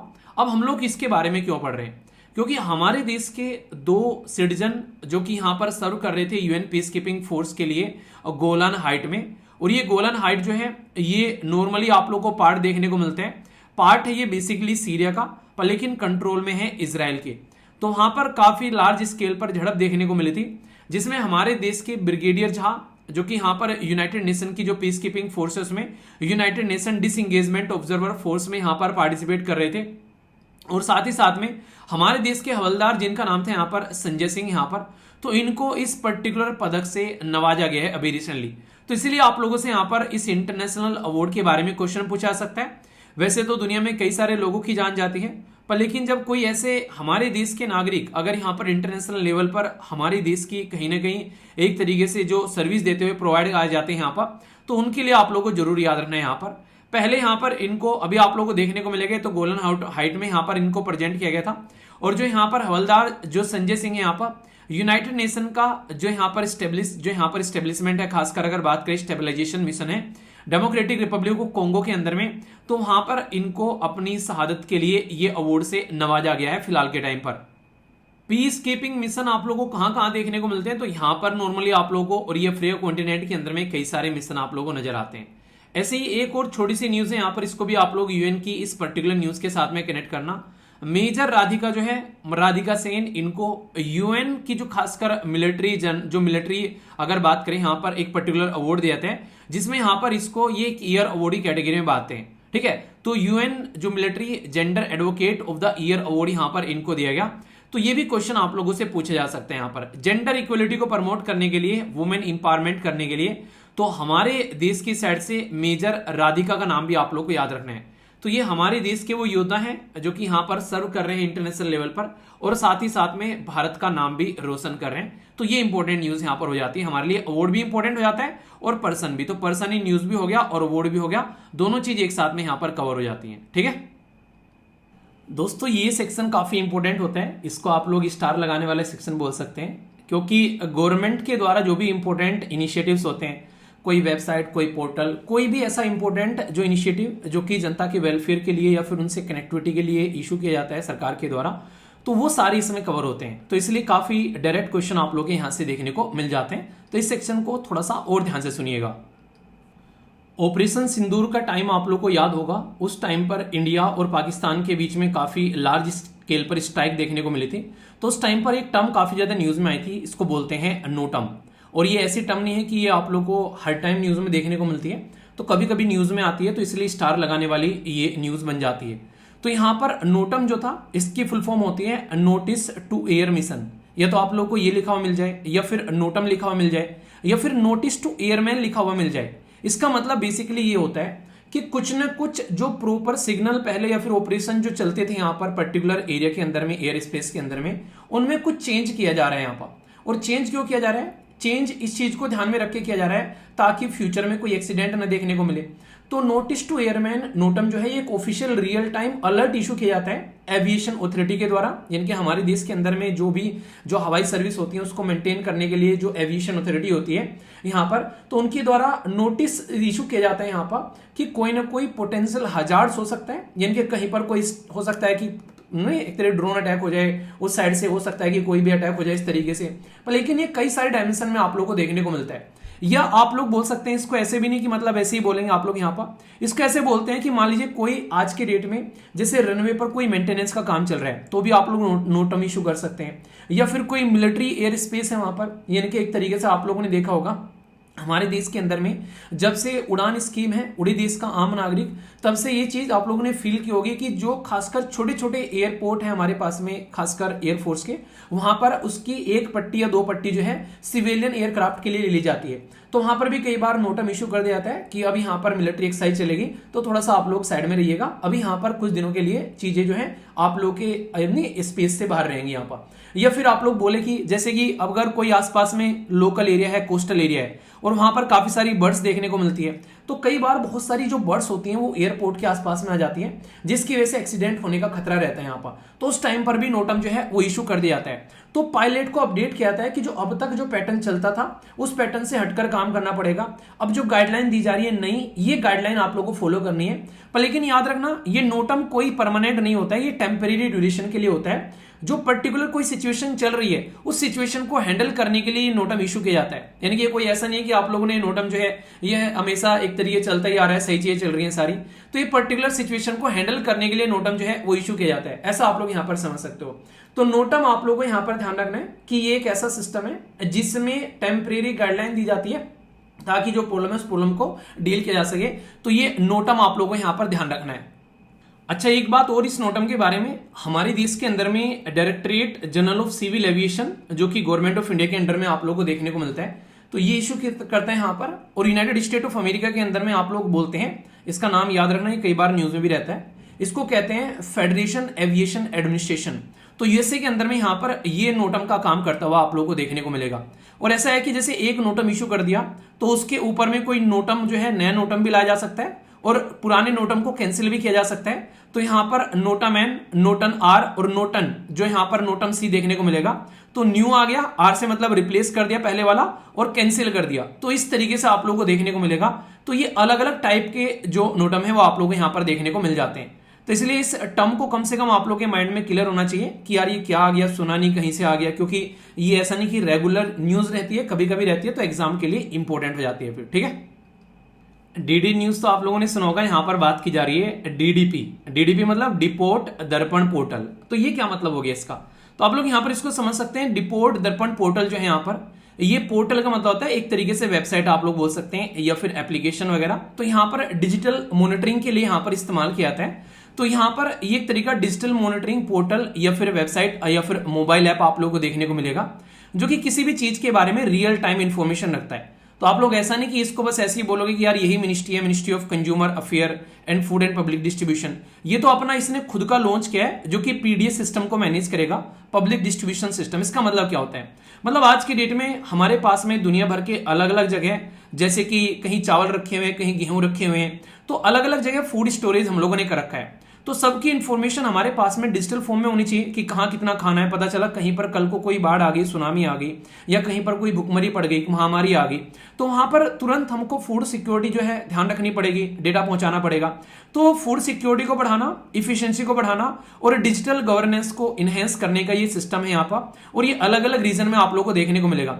इंटरनेट का इस्तेमाल किया जा रहा है, एआई का इस्तेमाल किया जा रहा है। जियो टैगिंग का मतलब होता है कि आप लोग पर्टिकुलर उस लोकेशन को डेटा इकट्ठा करने की कोशिश करते हैं ग्राउंड लेवल पर, तो वहां पे भी इसका इस्तेमाल होता हुआ नजर आता है। तो यहां पर एक तरीका सर्विलेंस है, ताकि पता चलता रहे कहां कहां पर क्या क्या चीजें चल रही हैं। डिजिटली चीजों को ट्रैक करने का एक सिस्टम आप लोग यहां पर इसको बोल सकते हैं। तो ये बहुत ही इंपॉर्टेंट है यहां पर। तो डिपोर्ट दर्पण पोर्टल के बारे में अगर कोई आप लोगों से बात करे तो इसको लेकर कंफ्यूज मत हो जाना। एक डिपोर्ट दर्पण जो है वो आप लोगों को देखने को मिलता है, डिपोर्ट दर्पण बोलते हैं। डिजिटल मॉनिटरिंग जो पोर्टल लॉन्च किया गया था इंडियन रेलवे के द्वारा भी, ताकि रेलवे के जो ऑपरेशन है उनको डिजिटली रियल टाइम में परफॉर्मेंस मैट्रिक्स या फिर पेपरलेस मॉनिटरिंग की जा सके। तो वहां पर भी इसका सिस्टम आप लोगों को यहां पर देखने को मिलता है। तो यहां पर जो बात की जा रही है पीडीएस सिस्टम के साथ में आप लोगों को यहां पर कनेक्ट होगा। तो ये छोटा सा क्वेश्चन बन जाएगा डायरेक्टली, तो हल्का सा आइडिया रखिएगा माइंड में। अच्छा, ये इंपॉर्टेंट भी है और कंफ्यूजिंग भी है। यहाँ पर गवर्नमेंट का एक इनिशिएटिव है जो कि है ECINET। तो यहाँ पर अगर आप लोग को अलग अलग लिख दे तो आप लोग पहचान लोगे कि यार यहाँ पर उसने लिख दिया ECI+NET ऐसे लिख दिया, या फिर आप लोगों यहाँ पर इसके अंदर में डैश देकर लिख दिया यहाँ पर इस तरीके से, तो आप लोग पहचान लोगे यार इलेक्शन कमीशन ऑफ इंडिया के बारे में बात की जा रही है। पर अगर चिपका के लिख दिया तो फिर आप लोग यहाँ पर इसको पहचान नहीं पाओगे। तो यहां पर याद रखना, ये इलेक्शन कमीशन ऑफ इंडिया का नेटवर्क है। यहां पर इलेक्शन कमीशन ऑफ इंडिया का नेटवर्क, जिसके अंदर में इनके अलग अलग 40 इनिशिएटिव थे यहां पर, जो आज की डेट में इलेक्शन कमीशन ऑफ इंडिया जो है वो यहां पर उसको पब्लिश किया करता था अलग अलग जगह। तो इन सारे 40 इनिशिएटिव को, जिसमें वेबसाइट भी है और जिसमें वेबसाइट के साथ साथ में यहां पर मोबाइल एप्लीकेशन भी है यहां पर, तो इन सबको इकट्ठा कर एक नेटवर्क पर लेकर आया जा रहा है। इसलिए इसको एक कॉम्प्रिहेंसिव डिजिटल इंटरफेस बनाया गया इसका, जिसमें यहां पर सारी की सारी चीजें बहुत ही आसान तरीके से आप लोगों को एक जगह इकट्ठी दिख जाएंगी। जैसे SLV का एप्लीकेशन आप लोगों ने डाउनलोड किया, उसमें आप लोगों को ऊपर ही फ्रंट पर ही सारी चीजें दिख जाती हैं कि भाई ये वाली यहाँ पर क्लासेस हैं, यहाँ पर टेस्ट सीरीज है, यहाँ पर ई बुक है, यहाँ पर आप लोगों का जो है फ्री क्विज है। तो सारी चीजें ऊपर ही दिख जाती है जैसे ही कोई डाउनलोड करता है यहाँ पर, तो उसमें समझाना नहीं पड़ता। तो ये इजी काम रहता है यहाँ पर कि कोई भी अगर कोई सिस्टम यूज कर रहा है तो उसको ऊपर ही सारी चीजें दिख जानी चाहिए यहाँ पर। तो इसके चलते सिस्टम आप लोगों के सामने निकल कर आता है। तो ये इजी एक्सेस प्रोवाइड करा रहा है इलेक्शन रिलेटेड सर्विसेज यहाँ पर, जैसे कि voter, election official, political party, civil society organisation अगर कोई भी यूज करना चाहती है तो ये एक तरीके का नेटवर्क रहेगा। आप लोग कह सकते हैं कि जैसे ऑल इन वन आप लोग बोल सकते हैं। तो यहां पर एक तरीके से यहां पर सारी चीजें इकट्ठी आप लोगों को मिल जाएंगी। ये सारा का सारा सिस्टम तो इलेक्शन कमीशन ऑफ इंडिया आप लोग के लिए इजी चीजें लाकर आना चाहता है, जिससे कि इजीली आप लोग चीजों को कनेक्ट कर पाए। आप लोगों को पता है इलेक्शन कमीशन ऑफ इंडिया दुनिया भर के इनिशिएटिव लॉन्च करता है, जैसे यहां पर भी आप लोग देख लो, या फिर अवेयरनेस कराने के लिए आप लोग को दुनिया भर की सिस्टम देखने को मिलती है। अगर सिस्टम सही चल रहे हैं, गलत चल रहे हैं, उसके बारे में फोकस रखता है। तो ये सारी चीजें आप लोगों को यहां पर पता है। तो इसके चलते इलेक्शन कमीशन ऑफ इंडिया के बारे में आप लोग को आइडिया होना चाहिए कि एक कॉन्स्टिट्यूशनल बॉडी है, कौन से पार्ट में संविधान के आप लोगों को बताना है। देखता हूं कौन कौन से आंसर देता है, और साथ ही साथ में आप लोगों को वोट डालने का जो राइट है वो किस आर्टिकल के अंदर में है। यहां पर ये कुछ ऐसे पॉइंट्स है जो आप लोगों को पता होना चाहिए। और हमारे देश के अंदर में प्रेजेंट टाइम पर इलेक्शन कमीशन ऑफ इंडिया को अपॉइंट करने वाली कमेटी कौन सी है। तो ये सारे पॉइंट रिवीजन वाले हैं, तो आशा करता हूं कि आप लोग स्टैटिक पोर्शन भी साथ साथ में कवर कर रहे होंगे। और ये कई सारी चीजें ऐसी हैं जो कई बार आप लोगों को रिवाइज कराई जा चुकी है। जिसको पढ़ाई जा चुकी है वो कमेंट बॉक्स में जरूर लिखेगा, और जिस किसी बच्चे ने अब तक नहीं पढ़ी है, कोई फर्स्ट टाइम ये वीडियो देख रहा है, तो आप लोग कोशिश करना कि जो कमेंट में आप लोग देखना, बहुत सारे बच्चे ऐसे हैं जो रेगुलर इन चीजों का आंसर देते हैं। और अगर पॉलिटी पूरी कवर करनी हो तो यूट्यूब पर आप लोगों को वीडियो पड़ी हुई है पॉलिटी की, पूरी पॉलिटी बढ़ा रखी है बहुत ही सिस्टमेटिक वे में, उनको जाकर सर्च कर सकते हैं। ठीक है, ये सरकार का बहुत इंपॉर्टेंट काम आप लोग बोल सकते हो, और ऐसी चीजों की रिक्वायरमेंट भी है यहाँ पर। हमारे देश के अंदर में लोग जो है सड़कों पर निकल जाते हैं, अंधाधुंध गाड़ियां चलाते हैं। कई बार तो देखा होगा नहीं, बराबर में जो सड़क रहती है उसके बराबर में कई सारे लोग लेटे रहते हैं, खासकर जो गरीब तबका है सोसाइटी का। कई बार दारू पी के उसके ऊपर गाड़ी चढ़ा देते हैं यार। मतलब पता नहीं कहाँ से इनके अंदर में इतनी इनसेंसिटिविटी आती है। देखकर कई बार मुझे न्यूज़ जब पढ़ता हूँ तो अंदर से दुख होता है कि मैंने कहा ये लोग इतना इनह्यूमन क्यों बन जाते हैं कि वो यहाँ पर गरीब को ये सोचते हैं कि भाई साहब वो इंसान नहीं है, जानवर या फिर कीड़े मकोड़ों की तरह ट्रीट करते हैं उनको। तो हमारे देश के अंदर में आज की डेट में रोड पर सबसे ज्यादा एक्सीडेंट होते हैं और सबसे ज्यादा लोगों की जान जाती है। इसका मतलब ये नहीं कि बस हमारे देश में होते हैं, दुनिया में नहीं होते। हमारे देश में बस दिक्कत ये है कि एक्सीडेंट होने के बाद में उनको प्रॉपर सर्विस नहीं मिल पाती है, ताकि उनको बेसिकली एक्सीडेंट हुआ है टाइम पर अगर उनको पहुंचा दिया जाए हॉस्पिटल में तो बच सकते हैं। तो ये जो टाइम होता है इसको गोल्डन आवर बोलते हैं, यानी कि जब एक्सीडेंट होता है 1 घंटे के अंदर अंदर अगर हर एक इंसान को हॉस्पिटल में पहुंचा दिया जाए तो बहुत सारे लोगों की जान बचा सकते हैं हम लोग यहाँ पर। तो इसके चलते अभी सरकार का एक शानदार इनिशिएटिव है, इस पर आप लोग एक तरीके से यहाँ पर कहीं ना कहीं अप्रिशिएट कर सकते हो। ये इनिशिएटिव लॉन्च किया गया था सरकार के द्वारा, जिसको बोला गया cashless treatment of road accident victim scheme 25। तो यहाँ पर इसमें यह था कि यहाँ पर कैशलेस ट्रीटमेंट होगा। अगर मान लीजिए रोड पर किसी का एक्सीडेंट हो गया तो यहाँ पर उसको यहाँ पर पैसे देने की जरूरत नहीं है। 1.5 लाख तक का 7 दिन के अंदर ही अंदर जो भी उसका इलाज होगा वो सरकार जो है वो वहन करेगी। यहाँ पर ये कहां से निकल कर आया, कौन इंप्लीमेंट कर रहा है, तो ये इंपॉर्टेंट बन जाता है। तो हमारे देश के अंदर में नेशनल हेल्थ अथॉरिटी NHA बोलते हैं इसको, ये इंप्लीमेंट कर रहा है। और किसके अंदर ये आता है, बेसिकली हमारे देश के अंदर में सेक्शन 162 जो है उसमें मोटर व्हीकल एक्ट, जो कि अपडेट भी किया गया था रिसेंटली अभी, उसके अंदर में देखने को मिलेगा। फिर ये 2 लाख रुपए क्या है भाई, कई बार ऐसा होता है कि रोड पर चलते चलते कई सारे लोगों की जान भी चली जाती है यहाँ पर। तो अगर किसी की जान चली गई है, हिट एंड रन का केस है, कोई मारकर भाग गया, तो जिसकी जान गई है, डिजीज की फैमिली को, यानी जो डिसीज हुआ है, यानी जिसकी जान चली गई है, उसके परिवार को 2 लाख रुपए का कॉम्पनसेशन यहाँ पर दिया जाएगा। तो ये चीजें आप लोगों को देखने को मिलेगी। पर लेकिन मैंडेटरी है कि इमीडिएटली 24 आवर के अंदर अंदर में यहाँ पर आप लोग को एक्सीडेंट से रिलेटेड जो भी इंफॉर्मेशन है वो पुलिस को प्रोवाइड करानी पड़ेगी, तभी इन चीजों का फायदा आप लोग उठा सकते हैं यहाँ पर। तो ये पॉइंट आप लोग यहाँ पर ध्यान रखिएगा। एक छोटी सी बात मैं आप लोगों को और बता दूं, आखिर ऐसा क्यों किया जा रहा है इन चीजों को लेकर, क्योंकि भारत में सबसे ज्यादा रोड एक्सीडेंट होते हैं और इस समय पैसा प्रोवाइड कराने में हेल्प जो है वो वर्ल्ड बैंक भी करता है, ताकि यहां पर लोगों की जो है जान बचाई जा सके। तो इंटीग्रेटेड रोड एक्सीडेंट डेटा, जिसको IRAD या फिर ई डिटेल एक्सीडेंट रिपोर्ट EDR जो प्रोजेक्ट है यहाँ पर, ये हमारे देश के अंदर में लॉन्च किए गए, ताकि देश में एटलीस्ट पता तो रहे कि कितने लोगों का एक्सीडेंट हो रहा है, कौन कहां पर मर रहा है, क्योंकि बहुत तो पता ही नहीं रहता है। लोकल एरिया में किसी की जान चलेगी। मुझे अभी भी याद है, मेरे मोहल्ले में एक जो है फौजी थे, बेसिकली जो एक थे क्या, मतलब एक मतलब बच्चा ही था यार, मतलब एक तरीके से आप लोग बोल सकते हो कि ऐसे ही था कि 21-22 उम्र की एज थी उस बेचारे की। तो वो किसी दोस्त की शादी में गया था यहाँ पर, और यहाँ पर बस गलती ये थी कि हेलमेट नहीं लगा रखा था। तो बाइक पे थे 2, तो जा रहे थे यहाँ पर, तो कोई टेम्पो वाले का उस पर टक्कर लगी और बराबर में खंबा था, खंबे में जाके सर लगा, तो वो बिल्कुल सर फट गया बीच में से। तो कोमा में रहा लगभग 10-20 दिन। उसके बाद में फिर at the end of the day जान चली गई यहाँ पर लेकिन जान चली गई तो वहां पर डेथ हो गई। तो यहाँ पर जैसे आर्मी में था तो पता चला कि रोड एक्सीडेंट से डेथ हो गई है, तो वहां पर डिटेल जो है पहुंच गई। पर लेकिन सोच के देखो, अगर मोहल्ले में एक नॉर्मल इंसान मर जाए रोड एक्सीडेंट से, तो क्या हम लोग उसको रजिस्टर करवाते हैं कहीं जाकर? हम लोग रजिस्टर ही नहीं करवाते हैं उसको। तो सरकार को पता तो चलना चाहिए, क्योंकि जितना डेटा हमारे पास में है उससे ज्यादा कहीं रोड एक्सीडेंट होते हैं आज की डेट में यहाँ पर। तो इसलिए जरूरी है कि इसका डेटा रहे, तभी हम लोग इन चीजों को और अच्छे से डील कर पाएंगे। तो इसको इंप्लीमेंट करने वाली जो एजेंसी है वो है MORTH, यानी कि रोड ट्रांसपोर्ट एंड हाईवे की मिनिस्ट्री है यहाँ पर, और मिलकर काम कर रही है, पैसा प्रोवाइड करा रही है यहाँ पर वर्ल्ड बैंक भी। पर लेकिन पैसा तो तभी प्रोवाइड कराया जाएगा जब डेटा जाएगा इनके पास में। तो डेटा काफी इंपॉर्टेंट हो जाता है, तो इसलिए यहाँ पर डेटा को इकट्ठा करने की कोशिश की जाती है। अभी यहाँ पर मुद्दा यह है कि safe road for all in India, यानी कि सेफ रोड होनी चाहिए। जब तक रोड सेफ नहीं रहेंगी तब तक कोई फायदा नहीं है। और भारत के अंदर में रोड एक्सीडेंट आप लोग को पता है, तो ये डेटा काफी ज्यादा है, तो इसको हम लोग को संभाल कर चलना पड़ेगा। तो इसलिए यहाँ पर ये सारी चीजें आप लोग अंडरस्टैंड कर सकते हैं। ठीक है, ये आर्टिकल मैं थोड़ा सा डिटेल में डिस्कस करूंगा। NCLAT कई बार न्यूज में रहता है, तो यहां पर ये क्या है, इसके साथ में मैं आप लोगों से थोड़ा सा ये भी डिस्कस करूंगा। इसको मैं आप लोगों को कंपेयर करूंगा NCLT के साथ में, क्योंकि कई बार ऐसे क्वेश्चन आप लोगों के देखने को मिलते हैं एग्जाम के अंदर में, स्टेटमेंट देकर क्वेश्चन बन जाते हैं।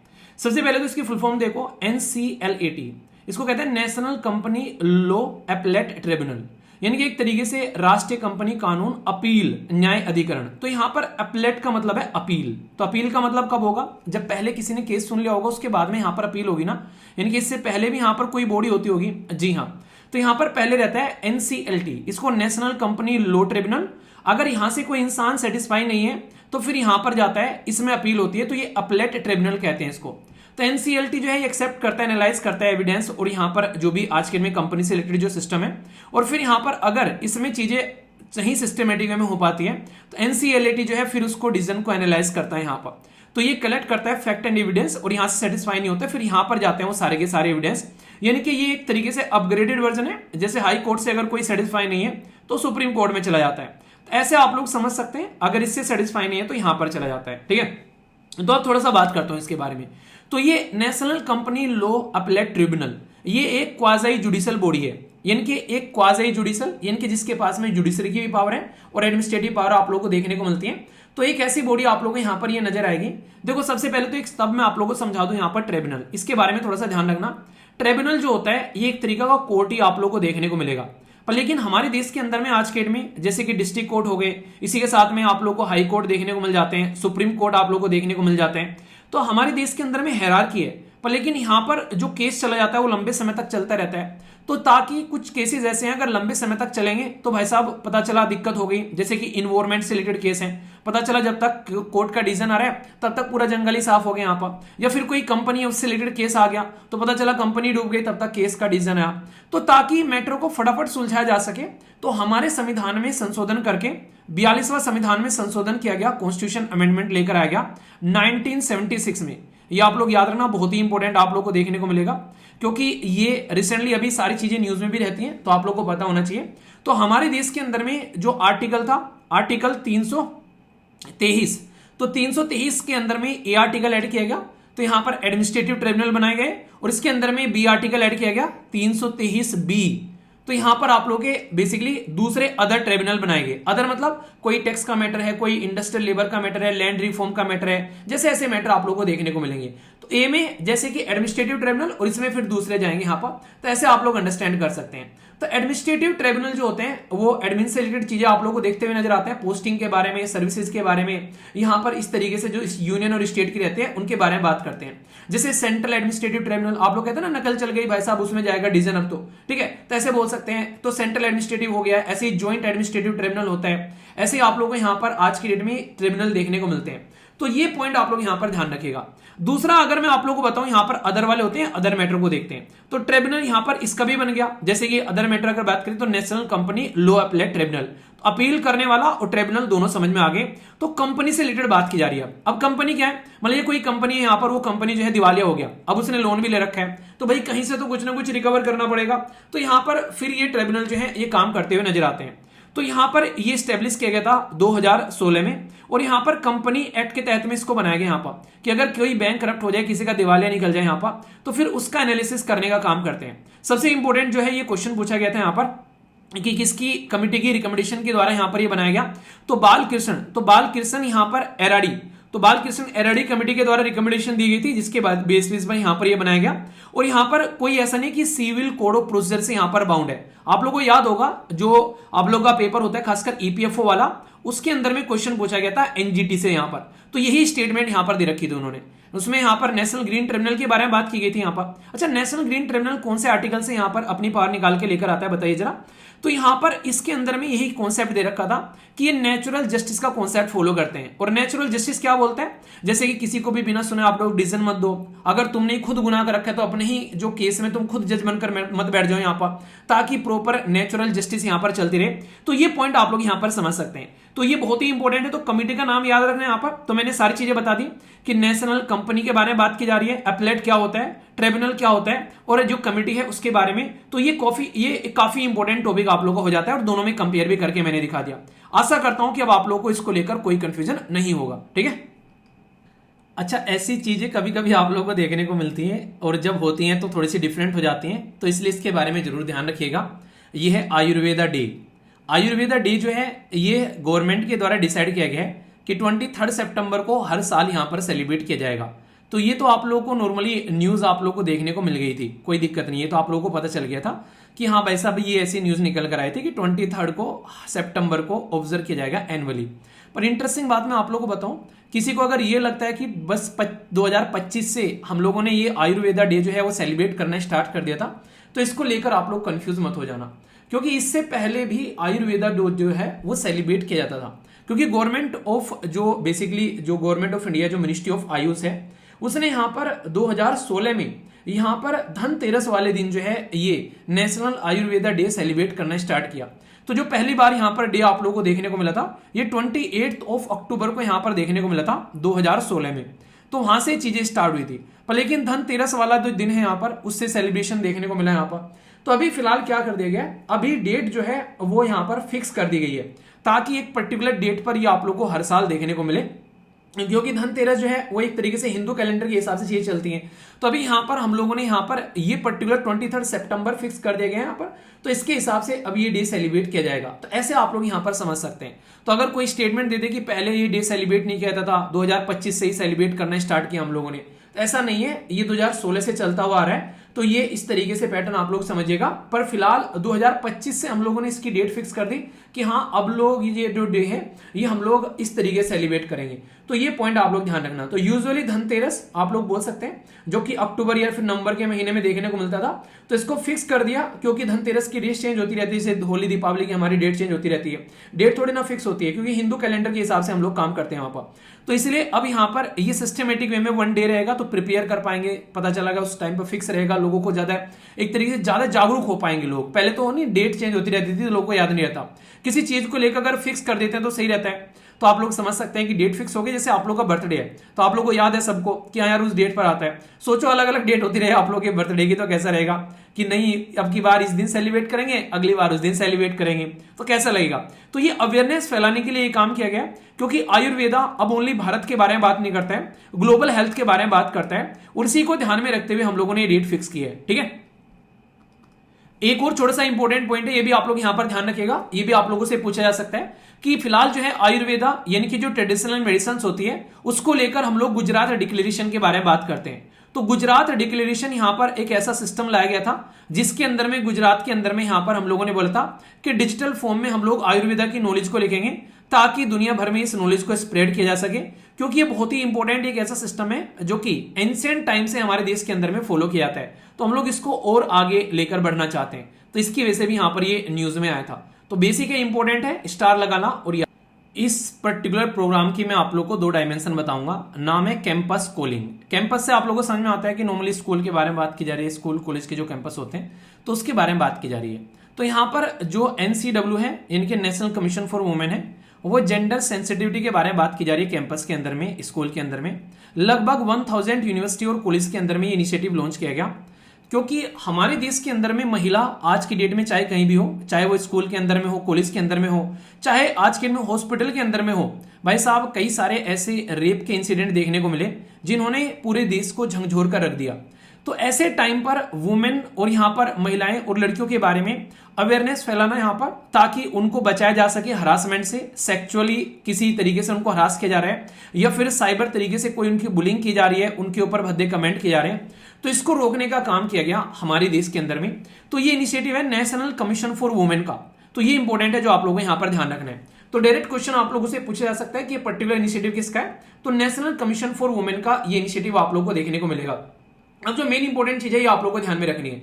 हमारे देश के अंदर में बेसिक मुद्दा ये रहता है कि भाई साहब किस तरीके से हम लोग को इन चीजों को मैनेज करना है। तो यहाँ पर सबसे इंपॉर्टेंट चीज है कि जिस पर्टिकुलर सिस्टम को आप लोगों ने सुना होगा अक्सर कि अगर आप लोग एक क्लास को शांत रखना चाहते हैं तो आप लोग यहाँ पर क्या करो, उस क्लास के सबसे बदमाश बच्चे को क्लास का मॉनिटर बना दो। तो ऐसे आप लोग यहाँ पर समझ सकते हो। तो यही चीजें आप लोग यहाँ पर ध्यान रखेगा। अच्छा, नेशनल कमीशन फॉर वुमेन जो है वो कौन से मिनिस्ट्री के अंडर में आएगा, हालांकि ये बताई देगा आप लोग यहाँ पर, तो ये ministry of women and child development है। हालांकि एक रेस्पॉन्सिबल बॉडी है जो कि यहाँ पर फीमेल के लिए काम करती हुई नजर आती है कि फीमेल से रिलेटेड जो भी इंफॉर्मेशन हो उसको किस तरीके से डील किया जा सके। यहाँ पर अभी कई सारे ऐसे केसेस रेप के जब सामने निकल कर आए तो यहाँ पर इन्होंने कोशिश की कि हम लोग यहाँ पर मिलकर काम करेंगे। तो इन्होंने बोला कि युवा मंथन के सहयोग से यहाँ पर डेवलप किया जा रहा है प्लेटफॉर्म, ताकि यहाँ पर इन चीजों को मैनेज किया जा सके। तो ये कमीशन जो है हमारे देश के अंदर में ये लॉन्च किया गया था 1992 में, जो कि वुमेन के ऊपर में ध्यान रखता है और वुमेन से रिलेटेड जो भी मैटर होते हैं यहाँ पर उसमें ये अपने आप ही एक्शन ले लेता है। इसमें ऐसा नहीं कि आप लोग जाकर रिपोर्ट करोगे तो ही यहाँ पर कोई काम करेगा, नहीं, ये सुमोटो एक्शन ले लेता है, यानी कि अपने आप ही एक्शन ले लेता है। तो एक तो ये आप लोग याद रखना, मैंने कहा था ना 2 तरीके से बताऊंगा। दूसरा कैंपस कॉलिंग जो है ये स्टार्ट किया गया था हमारे देश के अंदर में, मिनिस्ट्री ऑफ एजुकेशन के द्वारा भी यहां पर मिलकर काम किया गया ताकि देश के अंदर में जो स्टूडेंट्स है खासकर उनकी स्किल को एनहेंस किया जा सके। तो कैंपस कॉलिंग एक तरीके से ऐसे समझ सकते हैं आप लोग यहां पर कि किसी चीज को सपोर्ट करने के लिए, जैसे कि अगर कोई पहली बार अगर स्कूल कॉलेज के अंदर में आ रहा है और वो अब तक इलेक्शन कमीशन में जैसे कि वोट डालने में पार्टिसिपेट नहीं करता है, तो वहां पर उसको भी सपोर्ट प्रोवाइड कराना। तो कैंपस कॉलिंग जो है ये नेशनल एजुकेशन पॉलिसी के तहत एक तरीका अवेयरनेस फैलाने का सिस्टम है। ऐसा नहीं कि बस फीमेल के बारे में यहां पर बात की जा रही है, तो ये आप लोग यहां पर ध्यान रखिएगा, ठीक है। तो ये एक मेजर इनिशिएटिव था, यूनिवर्सिटी ग्रांट कमीशन के द्वारा ऐड किया गया यहां पर अवेयरनेस फैलाने के लिए अलग अलग मुद्दों पर, चाहे बच्चों को इलेक्शन में पार्टिसिपेट करना है, फीमेल के बारे में बात कर ली यहां पर, या फिर कुछ भी ऐसी चीज यहां पर जो कि यहां पर आज की डेट में हम लोग सपोर्ट कर सकते हैं, प्रमोट कर सकते हैं। तो कैंपस कॉलिंग को आप लोग एजुकेशन के पॉइंट ऑफ से भी सपोर्ट करने की बात करते हैं, इंडस्ट्री के साथ में कोलैबोरेट करना, बच्चों को अच्छे लेवल पर यहां पर स्टार्टअप की नॉलेज देना, उसके लिए भी आप लोग कैंपस कॉलिंग प्रोग्राम का इस्तेमाल कर सकते हैं। तो ये पॉइंट आप लोग ध्यान रखना, ठीक है। तो कैंपस कॉलिंग जो है ये यूनिवर्सिटी ग्रांट कमीशन का नेशनल एजुकेशन पॉलिसी के तहत में अवेयरनेस फैलाने का एक प्रोग्राम है, जिसमें स्किल इसी के साथ में पॉलिसी के ऊपर में फोकस, अवेयरनेस, सेंसिटिविटी इशू के बारे में बात की जाती है, ये आप लोग समझिएगा। और पुलिस भी इसमें पार्टिसिपेट करती हुई कई बार नजर आती है, ठीक है। अब आप लोग कंफ्यूजन नहीं होगे अगर कुछ और भी आ जाता है इसकी जगह लिखा हुआ। ये टॉपिक पढ़ाने से पहले मैं आप लोगों से पूछूंगा किस किस के पास में अपना पासपोर्ट है यहां पर आज की डेट में, और पासपोर्ट जो है ये कौन सी मिनिस्ट्री के द्वारा इशू किया जाता है। तो अगर आप लोगों को ये पता है तो अच्छी बात है, वरना इस पर्टिकुलर टॉपिक के एंड तक मैं आप लोगों को बता दूंगा। आंसर जरूर दिया करो यार, आप लोग पार्टिसिपेट करते हो तो अच्छा लगता है, बहुत सारे बच्चे आंसर देते हैं, आप लोग पार्टिसिपेट किया करो, ठीक है। यहां बात की जा रही है e passport, electronic and biometric passport के बारे में। या तो आप लोग ई पासपोर्ट बोल दो या इलेक्ट्रॉनिक और बायोमेट्रिक पासपोर्ट बोल दो, दोनों का मतलब एक ही है। यानी कि जो आप लोग पासपोर्ट की किताब लेकर घुमा करते थे, अब वो पासपोर्ट की किताब लेकर नहीं घूमना पड़ेगा। एक चिप रहेगी यहां पर एक कार्ड के अंदर में, और उसमें सारी डिटेल आप लोग की खुलकर आ जाएगी उसके ऊपर में, तो सारी चीजें आप लोग यहां पर अपडेट होनी स्टार्ट हो जाएगी यहां पर। तो ये आप लोग समझ सकते हैं। तो यहां पर जैसे कि लिखा हुआ है रिपब्लिक ऑफ इंडिया, तो यहां पर ये पासपोर्ट आप लोग के सामने नजर आएगा यहां पर। तो ये ई पासपोर्ट बनने जा रहा है। अब यहां पर ये ई पासपोर्ट जो है यहां पर इसको इलेक्ट्रॉनिक या फिर बायोमेट्रिक पासपोर्ट बोलते हैं। तो डिजिटल पासपोर्ट हो जाएगा आप लोगों के पास में, जिसमें एक चिप लगी रहेगी जिसको स्कैन करने के बाद में आप लोग का सारा डेटा आ जाएगा, फिंगरप्रिंट, फेशियल रिकॉग्निशन, तो सारी डिटेल खुलकर आ जाएगी। एक सिक्योरिटी का फीचर आप लोग को देखने को मिलेगा। किसके ऊपर में काम करता है, तो यहां पर ये नॉर्मली काम करता है RIFRFID। तो ये चिप है यहां पर जिसको बोलते हैं रेडियो फ्रीक्वेंसी आइडेंटिफिकेशन। तो इसके थ्रू यहां पर ये काम करता हुआ नजर आएगा। सबसे इंटरेस्टिंग चीज क्या है, आज की डेट में ग्लोबली ये जो पर्टिकुलर पासपोर्ट है इसका इस्तेमाल होता हुआ नजर आता है। और यहां पर ये जो पर्टिकुलर पासपोर्ट है globally international civil aviation organisation, जिसको आप लोग ICAO बोलते हो, वो भी यहां पर इसको एक्सेप्ट करती है, इस पर्टिकुलर पासपोर्ट को यहां पर, ठीक है। तो ये एक बायोमेट्रिक डेटा, फोटो आइडेंटिफिकेशन, सारी डिटेल आप लोगों को देखने को मिलेगी, कॉन्टैक्ट डिटेल आ जाएगी सारी। तो आप लोग इजीली, जैसे बार बार आप लोग की चेकिंग होती है, डेटा चेक किया था आप लोग जब जाते हैं एयरपोर्ट के अंदर में, आप लोगों ने देखा होगा, तो आईडी निकाल के रखने के लिए आप लोग को बोला जाता है। तो सारे झंझट जो है वो अब खत्म हो जाएंगे। तो ये काफी शानदार इनिशिएटिव आप लोग यहाँ पर बोल सकते हो हमारे देश के द्वारा। और ये जो पर्टिकुलर सिस्टम है, ये जो लॉन्च किया गया यहाँ पर, जो चिप वाला सिस्टम इसके अंदर में डाला गया, ये TCS की हेल्प से काम किया गया है। TCS, टाटा कंसल्टेंसी सर्विस जो है, उसके द्वारा यहां पर ये प्रोजेक्ट इंप्लीमेंट किया गया था। और साथ ही साथ में यहां पर इशू किया जाता है ये इंडियन सिक्योरिटी प्रेस के द्वारा, जिसको आप लोग ISP यानी कि IPS नहीं ISP नासिक के अंदर में यहां पर इसके द्वारा ये इशू किया जाता है। तो डेटा क्या रहेगा इसके अंदर, फोटो आइडेंटिफिकेशन, पर्सनल डिटेल रहेंगी इसके अंदर में, और RFID के ऊपर में काम करेगा। तो ये बेसिक बातें आप लोग यहां पर ध्यान रखिएगा। क्वेश्चन पूछा जा सकता है आप लोगों से। तो जो पासपोर्ट है हमारे देश के अंदर में मिनिस्ट्री ऑफ एक्सटर्नल अफेयर के द्वारा ये पासपोर्ट जो है इशू किया जाता है। तो ये बेसिक इंफॉर्मेशन है जो आप लोगों को पता होना चाहिए। छोटी सी न्यूज है पर पता होना चाहिए, क्योंकि कई बार क्वेश्चन बने हैं टी बोर्ड के बारे में, कॉफी बोर्ड के बारे में, तो स्पाइस बोर्ड के बारे में, या फिर आप लोगों से किसी भी ऐसे बोर्ड के बारे में क्वेश्चन पूछा जा सकता है। तो यहाँ पर एक स्कीम है, स्पाइस्ड स्कीम बोला गया इसको, हमारे देश के अंदर में सस्टेनेबल जो कि स्पाइसेस हैं यहाँ पर, उनको यानी कि मसाले जो हैं उनको एक्सपोर्ट करने के लिए स्कीम लॉन्च की गई हमारे देश के अंदर में। तो यहाँ पर आज की डेट में कैसे हम लोग इनकी जो एक तरीके से रिसर्च एंड डेवलपमेंट कर सकते हैं, प्रोडक्टिविटी बढ़ा सकते हैं, कैसे हम लोग सरप्लस जो हमारे पास में उसका एक्सपोर्ट कर सकते हैं, इसके ऊपर में फोकस किया जाएगा यहाँ पर। ये तो काफी इंपॉर्टेंट है यहाँ पर प्रमोट और एक्सपोर्ट करने के लिए इंडियन स्पाइसेस सेक्टर के अंदर में आप लोगों को यहाँ पर ये देखने को मिलेगा। सबसे इंपॉर्टेंट बात क्या है यहाँ पर, कोई पूछे कि स्पाइस बोर्ड ऑफ इंडिया किस मिनिस्ट्री के अंडर में आता है, तो ministry of commerce and industry के अंडर में आते हैं यहाँ पर। तो जो स्पाइस्ड है यहाँ पर, इसका जो फुल फॉर्म है ये sustainable in spices sector through progressive innovative and collaborative intervention for यहाँ पर एक्सपोर्ट डेवलपमेंट। तो ये इतना लंबा नाम है, उन्हें 3 इडियट में डायलॉग है कि रणछोड़दास छाछड़ का नाम कह रहा, फाइनल ईयर तक रट लो, याद हो जाएगा, रट्टा मार लो। तो ऐसा आप लोग समझ सकते हैं। तो ये आप लोग इसके बारे में याद रखना। इंपॉर्टेंट मुद्दा क्या है, ये जो पर्टिकुलर बोर्ड है जो हमारे देश के अंदर में लॉन्च किया गया था 1987 में, ठीक है, और यहां पर स्पाइस बोर्ड एक्ट लेकर आया गया था हमारे देश के अंदर में 1986 में, और उसके हेल्प से यहां पर ये लॉन्च किया गया।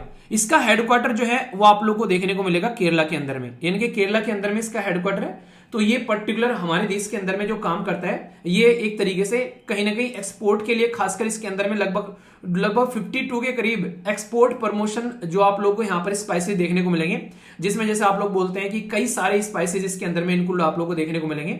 इसमें अगर नाम आप लोग याद रखना चाहते हैं, जैसे कुछ लिखने के लिए आ जाएगा कल को थोड़ा बहुत, तो एटलीस्ट आप लोग थोड़ा बहुत आइडिया चीजों के बारे में रखा करो। तो क्या क्या है, कुछ के मैं नाम बता देता हूं। जैसे कि आप लोग को देखने को मिलेगा हल्दी हो गया, काली मिर्च हो गया, अदरक हो गया, जीरा हो गया, इलायची हो गया, मिर्च हो गया, धनिया हो गया। तो ये सारी की सारी चीजें यहां पर हम लोग इसके अंदर में कवर करते हुए नजर आते हैं, ठीक है। तो छोटी सी स्कीम है, तो बोर्ड के बारे में थोड़ा सा बता दिया तो कंफ्यूजन नहीं होगा आप लोगों को। ये बड़ा इंटरेस्टिंग है, कई बार ऐसे क्वेश्चन आप लोगों से पूछे जाते हैं जो नई इनिशिएटिव लॉन्च किए जाते हैं, जैसे भारत फोरकास्ट सिस्टम, तो बीएफएस बोलते हैं इसको। तो बीएफएस कहीं लिखा हुआ मिल जाए तो कंफ्यूज मत होना। आईएमडी जो है इंडियन मेट्रोलॉजिकल डिपार्टमेंट, उसने यहां पर डेवलप किया, और आईआईटीएम पुणे के द्वारा यहां पर मिलकर यहां पर काम किया गया। Ministry of earth and science के अंडर में ये सिस्टम देखने को मिलते हैं, यानी कि आईएमडी एंड आईआईटीएम पुणे ने बनाया और मिनिस्ट्री ऑफ अर्थ साइंस के अंडर में। इसकी इंटरेस्टिंग चीज क्या है यहाँ पर, ये 6x6 यानी कि 6x6 किलोमीटर वाला जो एरिया है यहाँ पर, यानी कि 6 स्क्वायर किलोमीटर वाले एरिया में, ये एक ग्रिड के एरिया में यहाँ पर आप लोग को ये इंफॉर्मेशन प्रोवाइड कराता हुआ नजर आएगा। यानी कि 6 किलोमीटर वाले एरिया के अंदर में, कि 6 किलोमीटर लंबाई और 6 किलोमीटर चौड़ाई वाले एरिया का रिजोल्यूशन आप लोगों को दिखाता हुआ नजर आएगा कि इस रीजन के अंदर में क्या क्या वेदर की कंडीशन रह सकती है। तो नॉर्मली बोल सकते हैं कि किसी पर्टिकुलर पंचायत के सिस्टम पर आप लोग चीजों को अंडरस्टैंड कर सकते हैं। यानी कि नॉर्मली रहता है ना कि पंचायत के सिस्टम के बेसिस पर हम लोग चीजों को बता दें, क्योंकि गांव के एरिया में आप लोग को ज्यादातर आज के डेट में समस्या देखने को मिलती है, बारिश हो जाती है। तो इसका बेसिक फायदा यह है कि रिजोल्यूशन जो है काफी इंटरेस्टिंग रहने वाला है। कंप्यूटर के थ्रू यहाँ पर सारी चीजें आप लोग को देखने को मिलेगी, रियल टाइम इंफॉर्मेशन, फोरकास्ट की एक्यूरेसी, साइक्लोन आ रहे हैं, या फिर यहाँ पर ज्योग्राफिकल कवरेज जो है वो भी काफी शानदार तरीके से कवर किया जाएगा। तो ये काफी फायदा यहाँ पर पहुंचाने वाले हैं यहाँ पर। तो आईआईटीएम पुणे और साथ ही साथ में यहाँ पर ये है बेसिकली अरुणिका, ये आप लोग को दिल्ली के अंदर में। तो ये यहाँ पर सुपर कंप्यूटर है जो कि चीजों को ध्यान में रखेंगे और चीजों को खासकर कोई भी कहीं पर जैसे कि एग्रीकल्चर के बारे में, खेती बाड़ी के बारे में, डिजास्टर को प्रिपेयर करना है, पब्लिक को बताना है कि भाई ऐसी कुछ दिक्कत आने वाली है, सेफ हो जाओ मान लो इस रीजन में। तो एक छोटे से एरिया में भी हम लोग एक्यूरेसी बता पाएंगे कि नहीं तुम्हारे एरिया में होगा, बस यहां पर ध्यान रखना तुम। तो ये पॉइंट समझ सकते हैं। एक इंपॉर्टेंट इंस्टीट्यूट याद रखना, देश के अंदर में काफी इंपॉर्टेंट है यहाँ पर, Indian institute of tropical metrology बोलते हैं यहाँ पर इसको, ये आईआईटीएम बोलते हैं यहाँ पर। तो ये महाराष्ट्र पुणे के अंदर में आप लोगों को नजर आता है, और ये जो स्टैब्लिश किया गया था हमारे देश के अंदर में बेसिकली 1962 में, और फिर यहां पर ऑटोनोमस बन गया, काम करने लगा अच्छे से। तो यहां पर सिस्टमेटिक वे में, तो एफिलिएशन किसके साथ में, ministry of earth and science के अंदर में इसका एफिलिएशन देखने को मिलेगा। तो हमारे देश के अंदर में जैसे पॉल्यूशन हो गया, क्लाउड के बारे में, या फिर एयर चेंज, या फिर मॉनसून के डायनेमिक्स कैसे चल रहे हैं उनके बारे में बात करता है। की फैसिलिटी जो है यहाँ पर आप लोग को ये बेसिकली प्रत्यूष भी देखने को मिलेगा, जो कि इसके बारे में याद रखना, यहाँ पर ये भी एक सिस्टम है जो कि सपोर्ट प्रोवाइड कराता है इस सिस्टम के अंदर में। तो ये काफी इंटरेस्टिंग रहने वाला है, खासकर गांव में पंचायत के लेवल पर अगर आज के दिन में कोई दिक्कत होगी तो छोटे छोटे स्पोर्ट में भी हम लोग बता सकते हैं कि यहाँ पर कैसी कंडीशन रहने वाली है। तो भारत फोरकास्ट सिस्टम के बारे में आप लोग को याद रखना है, इंपॉर्टेंट है, कंफ्यूजन में नहीं आना चाहिए, ठीक है। यहां पर मैं आप लोगों से बात करूंगा गवर्नमेंट स्कीम्स के बारे में, जो कि अलग अलग सेक्टर के द्वारा, अलग अलग मिनिस्ट्रीज के द्वारा लॉन्च की जाती हैं। तो ये जो गवर्नमेंट स्कीम होती हैं, ये खासकर कुछ पुरानी स्कीम होती है, उसमें कुछ अपडेट किया जाता है, या फिर कोई नई स्कीम लॉन्च की जाती है। तो कुछ इस तरीके से अलग अलग मिनिस्ट्री के द्वारा ये टाइम टू टाइम अपडेट रहती है। तो इनके ऊपर में नजर डालेंगे, एग्जाम में डायरेक्ट क्वेश्चन बनते हैं यहाँ पर, ठीक है। काफी इंटरेस्टिंग टॉपिक है। यहाँ पर ये बात की जा रही है मॉडिफाइड इंटरेस्ट सबवेंशन स्कीम के बारे में। अब ना मैं तुम्हें बहुत मिस कर रहा हूं, तो ये स्कीम मिस है एक तरीके से आप लोग बोल सकते हैं। तो यहाँ पर ये कैबिनेट के द्वारा बोला गया कि हम लोग क्या करेंगे, जो इंटरेस्ट होता है उसको मॉडिफाइड करेंगे और छूट प्रोवाइड कराएंगे इस स्कीम में। तो अगर वो लिख दे कि मिस स्कीम किस फील्ड से रिलेटेड है, तो अगर आप लोगों को नहीं पता होगा तो कंफ्यूज आ जाओगे कि यार ये क्या लिख दिया, इसके बारे में तो कभी पता ही नहीं चला।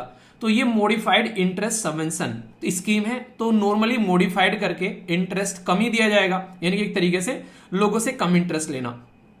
तो अगर कोई भी ऐसी स्कीम आती है तो ये तो किसानों के बारे में होगी, या फीमेल को कोई यहाँ पर सपोर्ट प्रोवाइड कराना हो, या ट्राइबल कम्युनिटी के लिए कुछ हेल्प करनी हो, तो इतना तो कॉमन सेंस आप लोगों को यहाँ पर रखना पड़ेगा।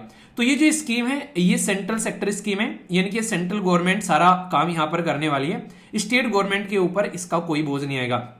जबकि ये जो स्कीम है यहाँ पर ये देखने को मिलेगी कि ओरिजिनली लॉन्च की गई थी 2006-7 में, पर लेकिन इसकी हेल्प से काफी लार्ज स्केल पर इंपैक्ट पड़ा। तो फिर बोला गया कि यार इस स्कीम को जो है अच्छे से आगे बढ़ाते हैं और इंटरेस्ट में और छूट देती हैं। तो यहां पर आप लोगों को मैं बता दूं, एक कंफ्यूजन आप लोगों को हो सकता है कि ये जो स्कीम है इसको इंप्लीमेंट करने वाली जो एजेंसी है वो तो है आरबीआई और नाबार्ड। यहाँ ये इंप्लीमेंट करते हैं पब्लिक सेक्टर बैंक, आरआरबीज और cooperative bank, private sector bank, इनके थ्रू इंप्लीमेंट की जाती है। मेन बॉडी आरबीआई होगा और नाबार्ड हो गया। नाबार्ड की फुल फॉर्म बताना कमेंट बॉक्स में, ठीक है। साथ ही साथ में जो नोडल मिनिस्ट्री है जिसके अंडर में ये काम होगा, ये है ministry of agriculture and farmer welfare. अब यहां पर कई बार कंफ्यूजन हो जाता है कि भाई हमारे देश के अंदर में अगर आप लोग संविधान के 7वें शेड्यूल में जाते हैं तो 3 लिस्ट आप लोग को दिखाई देती है। एक को कहते हैं यूनियन लिस्ट, एक को कहते हैं स्टेट और एक को कहते हैं कॉन्करेंट। तो आप लोग को पता है एग्रीकल्चर कौन सी लिस्ट में आता है, बताइए जरा। एग्रीकल्चर आप लोग को देखने को मिलता है ये आता है स्टेट लिस्ट के अंदर में, और फिर जो स्कीम है ये सेंट्रल सेक्टर स्कीम यहाँ पर। तो ऐसे कंफ्यूजन कई बार हो जाता है, तो इसको आप लोग ध्यान रखना, इसमें आप लोग एक तरीके से कंफ्यूज मत होना। अब यहां पर क्या कर रहे हैं, किसानों के पास में अगर पैसा जाएगा तो किसान बीज खरीदेगा, कोई अपना ट्रैक्टर वगैरह कुछ इक्विपमेंट वगैरह खरीदेगा, तो बहुत सारी हेल्प किसान को हो जाती है। नॉर्मली ये क्या रहता है, ये क्रॉप लोन रहता है। हालांकि ये कोई ऐसा नहीं कि आप लोग ट्रैक्टर वगैरह जैसे बड़े बड़े इंस्ट्रूमेंट खरीदो, तो शॉर्ट टर्म क्रॉप लोन रहता है सब्सिडाइज इंटरेस्ट रेट पर। मान लीजिए आज की डेट में अगर कोई किसान जो है यहाँ पर अपना लोन ले रहा है और यहाँ पर उस पे लोन पे जो है उसको 7% का इंटरेस्ट देना पड़ रहा है, तो सरकार क्या करती है, भाई तू 7 का मत देना, तू 4% का देना, 3% हम दे देंगे अपनी तरफ से। तो ये क्या हो गया, ये सबवेंशन यानी कि छूट हो गई, यानी कि अनुदान हो गई, यहाँ पर एक तरीके से ब्याज में छूट दे दी यहाँ पर किसानों को। ऐसे आप लोग यहाँ पर शब्द इस्तेमाल कर सकते हैं। तो मतलब 7% का रेट था, ठीक है, 4% पर लेकर आए, 3% की छूट मिल गई। अब किसान इस क्रेडिट का फायदा कैसे उठाएगा, ये इंपॉर्टेंट पॉइंट आप लोगों को यहाँ पर ध्यान रखना है। तो यहां पर इस क्रेडिट का फायदा उठाएगा किसान जो है, वो उठाएगा केसीसी के थ्रू। ये क्या है, इसको बोलते हैं किसान क्रेडिट कार्ड। जैसे आप लोगों के पास में आप लोग क्रेडिट कार्ड है या फिर आगे चलकर क्रेडिट कार्ड का इस्तेमाल करने स्टार्ट करोगे तो आप लोगों को सैलरी जो है उसके बेसिस पर क्रेडिट कार्ड मिलते हैं। पर लेकिन जो मिस स्कीम है यहाँ पर, ये किसानों को भी ऐसा मौका देती है ताकि वो अपनी खेती बाड़ी को सहज कर रख सके। यहाँ पर तो किसानों को अगर यहाँ पर पैसा मिलता रहेगा तो ये शॉर्ट टर्म के लिए पैसा है, यानी कि लगभग 3 लाख रुपए का लोन मिलेगा 1 साल तक का। तो इस तरीके से ये आप लोगों का सिस्टम देखने को मिलेगा। तो कंफ्यूजन मत रखना, अगर कोई पूछ ले यहाँ पर मिस स्कीम क्या है, यहाँ पर इसको लेकर आप लोगों से कोई क्वेश्चन पूछे तो कंफ्यूजन नहीं होना यहाँ पर। तो 3% का आप लोगों को यहाँ पर एक तरीके से छूट मिलता हुआ आप लोगों को देखने को मिल सकता है। अप टू इंसेंटिव जो है लोन में यहाँ पर किसानों को दिया जाता है। तो ये डायरेक्ट क्वेश्चन आप लोग का बन जाएगा यहाँ पर, ठीक है। तो जो बताया मैंने सेंट्रल सेक्टर स्कीम है, पर लेकिन स्टेट लिस्ट में आती है एग्रीकल्चर, इसको लेकर कंफ्यूज मत हो जाना, ठीक है। ये स्कीम काफी ज्यादा न्यूज में आई थी जब ये स्कीम यहाँ पर लॉन्च की गई थी। इसका नाम है PM E drive scheme. E drive मतलब समझ सकते हैं इलेक्ट्रॉनिक व्हीकल के बारे में बात की जा रही है। तो सबसे पहले तो यहाँ पर जब ये स्कीम लॉन्च की गई तो एक इंसान का नाम याद रखना, यह है यूनियन मिनिस्टर एचडी कुमार स्वामी, ठीक है। तो यहाँ पर कुमार स्वामी, एचडी कुमार स्वामी जो मंत्री हैं, उनके द्वारा यहाँ पर चेयर की गई थी इंटर मिनिस्ट्रियल मीटिंग जब यहाँ पर ये स्कीम लॉन्च की गई। ये स्कीम क्या करने वाली है, किस के अंदर में आती है, कौन इंप्लीमेंट कर रहा है, तो ये कुछ क्वेश्चंस आप लोग यहाँ पर बन सकते हैं। ये स्कीम जो है 2000 रुपए एलोकेशन दे रही है, लगभग 72,000 ईवी जो है वो पब्लिक चार्जिंग स्टेशन बनाए जाएंगे। यानी कि इलेक्ट्रॉनिक व्हीकल के अंदर में बैटरी काम करती है, बैटरी को चार्ज करने के लिए चार्जर चाहिए, तो ये चार्जर कहां पर होने चाहिए, तो मेट्रो सिटीज में देखने को मिलेंगे, 50 नेशनल हाईवे पर, टोल प्लाजा पर, एयरपोर्ट पर, रेलवे स्टेशन के पास में, जहां फ्यूल आउटलेट होता है जैसे कि आप लोग के पेट्रोल पंप या फिर सीएनजी पंप होते हैं वहां पर, और इंडस्ट्रियल जो कॉरिडोर है उसके आसपास में यहां पर बनाया जाएगा। अच्छा, बनाएगा कौन यहां पर, तो इसके लिए है बेसिकली हमारे देश के अंदर में बीएचईएल, जिसको भारत हैवी इलेक्ट्रिकल लिमिटेड आप लोग बोलते हैं। ये यहां पर ये काम करने वाली है। तो यहां पर यूनिफाइड ईवी सुपर ऐप आप लोग को देखने को मिलेगा, जिसमें रियल टाइम में बुकिंग, स्टेटस, पेमेंट सब कुछ आप लोग को देखने को मिल जाएगा। क्योंकि अगर कोई इंसान जो है सड़क पर जा रहा है यहाँ पर, तो उसके लिए भी यहाँ पर कुछ ना कुछ फायदा होना चाहिए, कहां पर क्या क्या सिस्टम अवेलेबल है। तो ऐसे आप लोग समझ सकते हैं यहाँ पर। तो ये स्कीम काफी इंपॉर्टेंट है हमारे देश के अंदर में। तो इलेक्ट्रॉनिक व्हीकल को सपोर्ट और प्रमोट करने के लिए ये पीएम ई ड्राइव स्कीम आप लोग को यहाँ पर देखने को मिली। ओके, यहां पर हम लोग बात करने वाले हैं इंटरनेशनल लेवल पर जो भी रिलेशन होते हैं उसके बारे में। तो कई सारी इंपॉर्टेंट न्यूज आप लोगों को यहां पर देखने को मिलती है, खासकर आज के डेट में तो आप लोगों को कई सारे क्वेश्चन भी फंसते हैं यहां से। तो ये सेक्शन काफी इंपॉर्टेंट रहता है। तो क्या इस महीने आप लोगों को न्यूज में देखने को मिली चीजें, तो उसके बारे में हम लोग बात करेंगे। यहां पर बात की जा रही है Indo Pacific maritime domain awareness के बारे में। शॉर्ट फॉर्म में जरूर याद रखना, क्योंकि बहुत इंपॉर्टेंट इनिशिएटिव है। यहां पर ये लॉन्च किया गया था, उस बार भी बेसिकली जो है क्वेश्चन बने थे और आगे भी क्वेश्चन बनते हुए नजर आएंगे। IPMDA, तो इंडो पैसिफिक यानी कि जो इंडियन ओशन और पैसिफिक ओशन है उसके एरिया में यहां पर बेसिकली मैरीटाइम के ऊपर में फोकस किया जाएगा। और सबसे इंपॉर्टेंट एक वर्ड है यहां पर, इसको कहते हैं डार्क शिपिंग। डार्क यानी कि एक तरीके से जो देख ना सके, कोई काला होता है, इसको कोई मतलब एक तरीका अंधेरा है जहां पर डार्क हो गया, कोई देख नहीं पा रहा है। तो यहां पर इसको डील करने के लिए यहां पर ये खासकर जो क्वाड लीडर है उन्होंने 2022 में टोक्यो जापान के अंदर में इसको लॉन्च किया था। पहले आप लोग समझिए डार्क शिपिंग का मतलब क्या है। अगर आज की डेट में कहीं पर भी कोई भी शिप जो है वो ओशन के अंदर में आप लोग को जाता हुआ नजर आता है, तो यहां पर उसको एक नंबर दिया जाता है जिसको ASI बोलते हैं। आप लोग यहां पर क्या होता है ASI, इसको बोलते हैं ऑटोमेटिक आइडेंटिफिकेशन सिस्टम। तो ये एक तरीके से उसको ऑटोमेटिकली आइडेंटिफाई किया जाएगा कि जो पर्टिकुलर जहाज है यहाँ पर किस देश का है, क्या ये लेकर आ रहा है, क्या नॉर्मली ये लेकर चीजें चलते हैं, तो उसकी लोकेशन, आइडेंटिटी, एक्टिविटी क्या है, वो सारी हम लोग यहाँ पर समझ पाते हैं। पर लेकिन अगर ये सिस्टम यहाँ पर ऑफ कर दिया जाए तो यहाँ पर जहाज को कोई समझ ही नहीं पाएगा कि यार ये जहाज जो है रियलिटी में किसका है, क्या है, इसके बारे में लोकेशन वगैरह कुछ नहीं आइडेंटिफाई कर पाएंगे। तो ऐसे जो है फेक जीपीएस सिग्नल भी यहां पर या फिर ऑल्टर कर देते हैं सिग्नल को, तो ये अनयूजुअल एक्टिविटी करते हुए नजर आते हैं। अवॉइड करने की कोशिश करते हैं कि कोई इनको पहचान ना पाए। तो हो सकता है कि यहां पर ये ऑयल को स्मगलर कर रहे हैं यहां पर, या फिर बाईपास कर रहे हैं यहां पर रिस्ट्रिक्टेड जोन को यहां पर, या फिर इसके अंदर में ड्रग्स, वेपन या फिर कोई ऐसा सामान हो जो कि यहां पर अलाउ नहीं किया जाता हो सरकारों के द्वारा। तो नेशनल सिक्योरिटी के लिए खतरा हो जाता है यहां पर डार्क शिपिंग यहां पर। तो इसलिए यहां पर इन चीजों को रोकने के लिए या फिर हवाई जहाज की कई बार हाईजैकिंग करने के लिए भी इस्तेमाल करते हैं। तो ये सिस्टम लेकर आएगा ताकि चीजों को मैनेज किया जा सके। क्योंकि आप लोगों को पता है कि यहां पर कितने लार्ज स्केल पर हमारा देश जो है वो आज की डेट में यहां पर इंटरनेशनल लेवल पर व्यापार करता है। तो ऐसी चीजों को डील करना जरूरी है। तो पर्पज यही था कि यहां पर इन चीजों को मैनेज किया जा सके। और बेसिक एरिया ये है कि ज्यादा ट्रांसपेरेंसी है यहां पर, और क्रिटिकल एरिया जो है खासकर जहां पे हमारा व्यापार अच्छा खासा होता है उसको हम लोग मैनेज करके चल सके। तो याद रखना IPMDA ये क्वाड लीडर के द्वारा लॉन्च किया गया था। इसके बारे में अभी इसलिए न्यूज में आया कि यूएसए ने बोला कि यहां पर मैरीटाइम सर्विलेंस टेक वर्थ जो है 131 मिलियन टू द इंडिया, तो यहां पर देखने को मिल रही है। तो डोमेन अवेयरनेस की हेल्प से तो क्वाड कंट्री एक दूसरे की हेल्प कर कर मैरीटाइम सिक्योरिटी को बूस्ट करती हुई यहां पर नजर आ रही है। तो क्या है, किसके द्वारा लॉन्च किया गया, क्या इनिशिएटिव है, कुछ बेसिक बातें और डार्क जो शिपिंग है, ये शब्द आप लोग जरूर याद रखना, क्योंकि कई बार आप लोगों से पूछा जा सकता है कि इसका मतलब क्या है। तो आप लोग ध्यान रखना कि बाईपास करना सेफ्टी और सिक्योरिटी को, ये यहां पर जो इलीगल एक्टिविटीज करने के लिए डार्क शिपिंग यूज होती ही नजर आती है। ओके, ज्यादा नहीं, बस इतना एटलीस्ट याद रखिएगा। यहां पर IPLN क्या है, यहां पर इसको कहते हैं Indo Pacific logistic network. Logistic का मतलब क्या होता है, सामान लाने और ले जाने वाला सिस्टम। जैसे कि नॉर्मली हम लोग पोर्ट को अगर हम लोग कनेक्ट कर दें अपने देश के अंदर में रेलवे नेटवर्क से, रोड से, तो यहाँ पर या फिर आप लोग यहाँ पर उसको किसी और नेटवर्क से कनेक्ट कर दो यहाँ पर, ताकि सामान लाना ले जाना आसान हो जाए। तो यहाँ पर ये लॉजिस्टिक फैसिलिटी प्रोवाइड कराने वाली बात हो जाती है यहाँ पर। ठीक है, तो ये जो इनिशिएटिव है यहाँ पर, अगर कल को चलकर कहीं पर कोई डिजास्टर आ जाए तो वहां पर भी आप लोग समझ सकते हैं फटाफट सामान लेना ले जाना, लॉजिस्टिक अगर सही होगा तो आप लोग समझ सकते हैं कि रास्ते सही होंगे तो आसानी से कहीं भी सामान को ले जाया जा सकता है। तो ये भी काफी इंपॉर्टेंट होता है कि डिजास्टर के टाइम पर रेस्पॉन्स करना बहुत ज्यादा जरूरी है। कहीं अर्थक्वेक आ गया, कहीं पर सुनामी आ गई, भूकंप आ गया, या फिर यहाँ पर आप लोग ने साइक्लोन वगैरह ये सारी चीजें देखने को मिलती रहती है, बाढ़ आ गई, तो ये सब जरूरी होता है। तो इंफ्रास्ट्रक्चर जो रहती है वो ऐसा होना चाहिए कि मिलकर काम किया जा सके। तो इंडिया, यूएसए, जापान और ऑस्ट्रेलिया क्वाड में मेंबर देखने को मिलते हैं। ये मिलकर काम करेंगे कि कैसे हम लोग एक दूसरे के साथ में कोऑर्डिनेट कर सकते हैं और इस चीज को और ज्यादा इंप्रूव कर सकते हैं। तो याद रखना ये इंडो और पैसिफिक, ये इंडियन रीजन हो गया, ओशन वाला, ये पैसिफिक ओशन हो गया। तो इन दोनों को मिलाकर इंडो पैसिफिक रीजन बोला जाता है। तो यहां पर ये फायदा पहुंचाते हुए नजर आएंगे, ठीक है।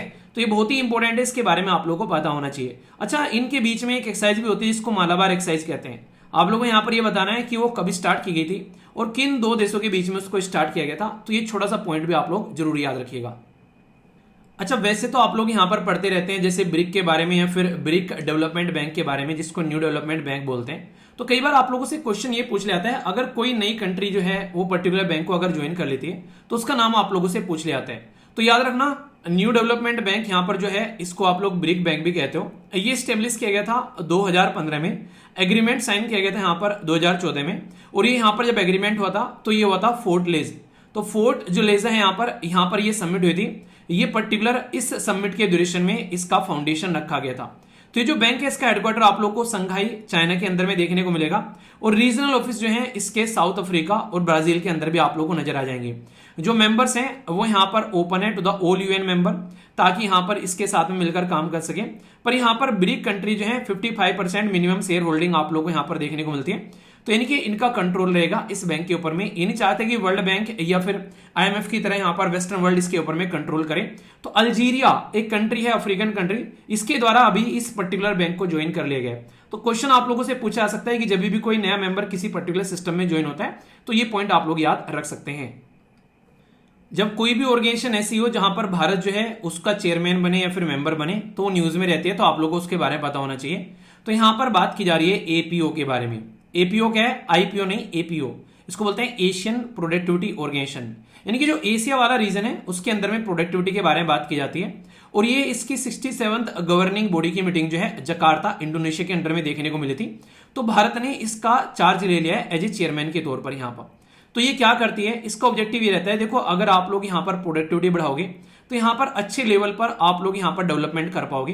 तो सस्टेनेबल इकोनॉमी होना चाहिए, ग्रोथ होना चाहिए, प्रोडक्टिविटी बढ़नी चाहिए, इंक्लूसिव होना चाहिए, इनोवेशन और डेवलपमेंट होना चाहिए, सबका साथ सबका विकास होना चाहिए, ऐसा बोल सकते हो।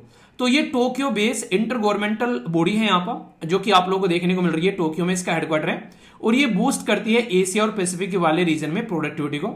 1961 में बनाया गया था और इंडिया फाउंडिंग मेंबर है। तो ये भी इंपॉर्टेंट आप लोगों के लिए हो जाता है। स्टेटमेंट देकर पूछ लेते हैं कि क्या भारत फाउंडिंग मेंबर है? जी हाँ, ओपन है कंट्री यहाँ पर। खासकर अगर बात करें यूएन का जो इकोनॉमिक एंड सोशल कमीशन है फॉर एशिया और पैसिफिक, तो उसके लिए ओपन है कि ये मेंबर जो है वो भी आकर यहाँ पर जुड़ सकते हैं। और हाई जो हाईएस्ट डिसीजन मेकिंग अथॉरिटी है कि यहाँ पर ये डिसाइड करती है जो भी मैटर होते हैं। तो फाइनल जो डिसीजन लेने वाली बॉडी आप लोगों को यहाँ पर देखने को मिलेगी।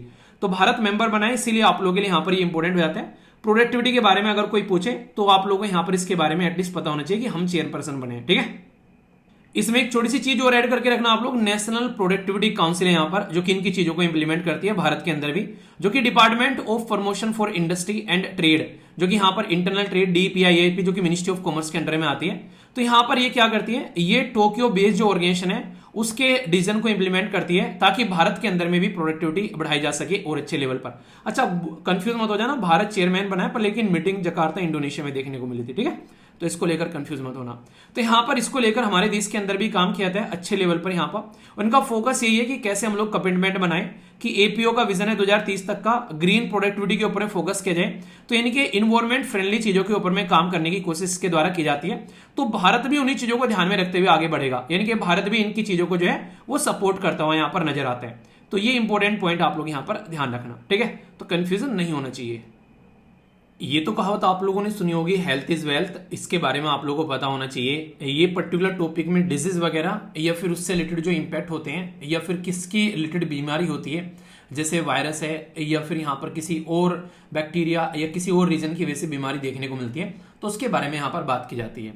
सबसे पहले अगर मैं आप लोगों से बात करूं तो यहाँ पर ये टॉपिक काफी इंपॉर्टेंट रहता है हेल्थ के बारे में। अच्छा, संविधान के शेड्यूल में अगर संविधान के अंदर में जाते हैं 7वें शेड्यूल के अंदर में हेल्थ का टॉपिक किस लिस्ट में आता है ये आप लोगों को बताना है। ये यूनियन लिस्ट में आता है, स्टेट लिस्ट में आता है या फिर कॉन्करेंट लिस्ट में? कमेंट बॉक्स में बताइए, ठीक है। काफी इंपॉर्टेंट टॉपिक है और रिसेंटली अभी काफी ज्यादा न्यूज में था। आप लोगों ने देखा होगा एक कबड्डी के जो प्लेयर थे उनकी डेथ हो गई थी। तो यहाँ पर रेबीज की वजह से, क्योंकि एक छोटा सा जो कुत्ते का बच्चा था, वो पिल्ला था, उसको वो नाली से निकाल रहे थे, तो उस टाइम पर उसने दांत मार दिया था। तो उनको लगा यार क्या ही होगा, इसमें दांत मार दिया है, तो उसकी बड़ी दर्दनाक मौत देखने को मिली थी। तो ये न्यूज जो है काफी ज्यादा वायरल भी हुई थी। तो इसकी वजह से भी यहाँ पर ये बीमारी जो है काफी ज्यादा न्यूज में आ गई थी। तो इसलिए इसके बारे में थोड़ा सा आप लोग ध्यान रखिएगा। बीमारी का नाम है रेबीज। सबसे पहले इंपॉर्टेंट बात, किस किस को लगता है ये रेबीज बीमारी कुत्तों के काटने से फैलती है?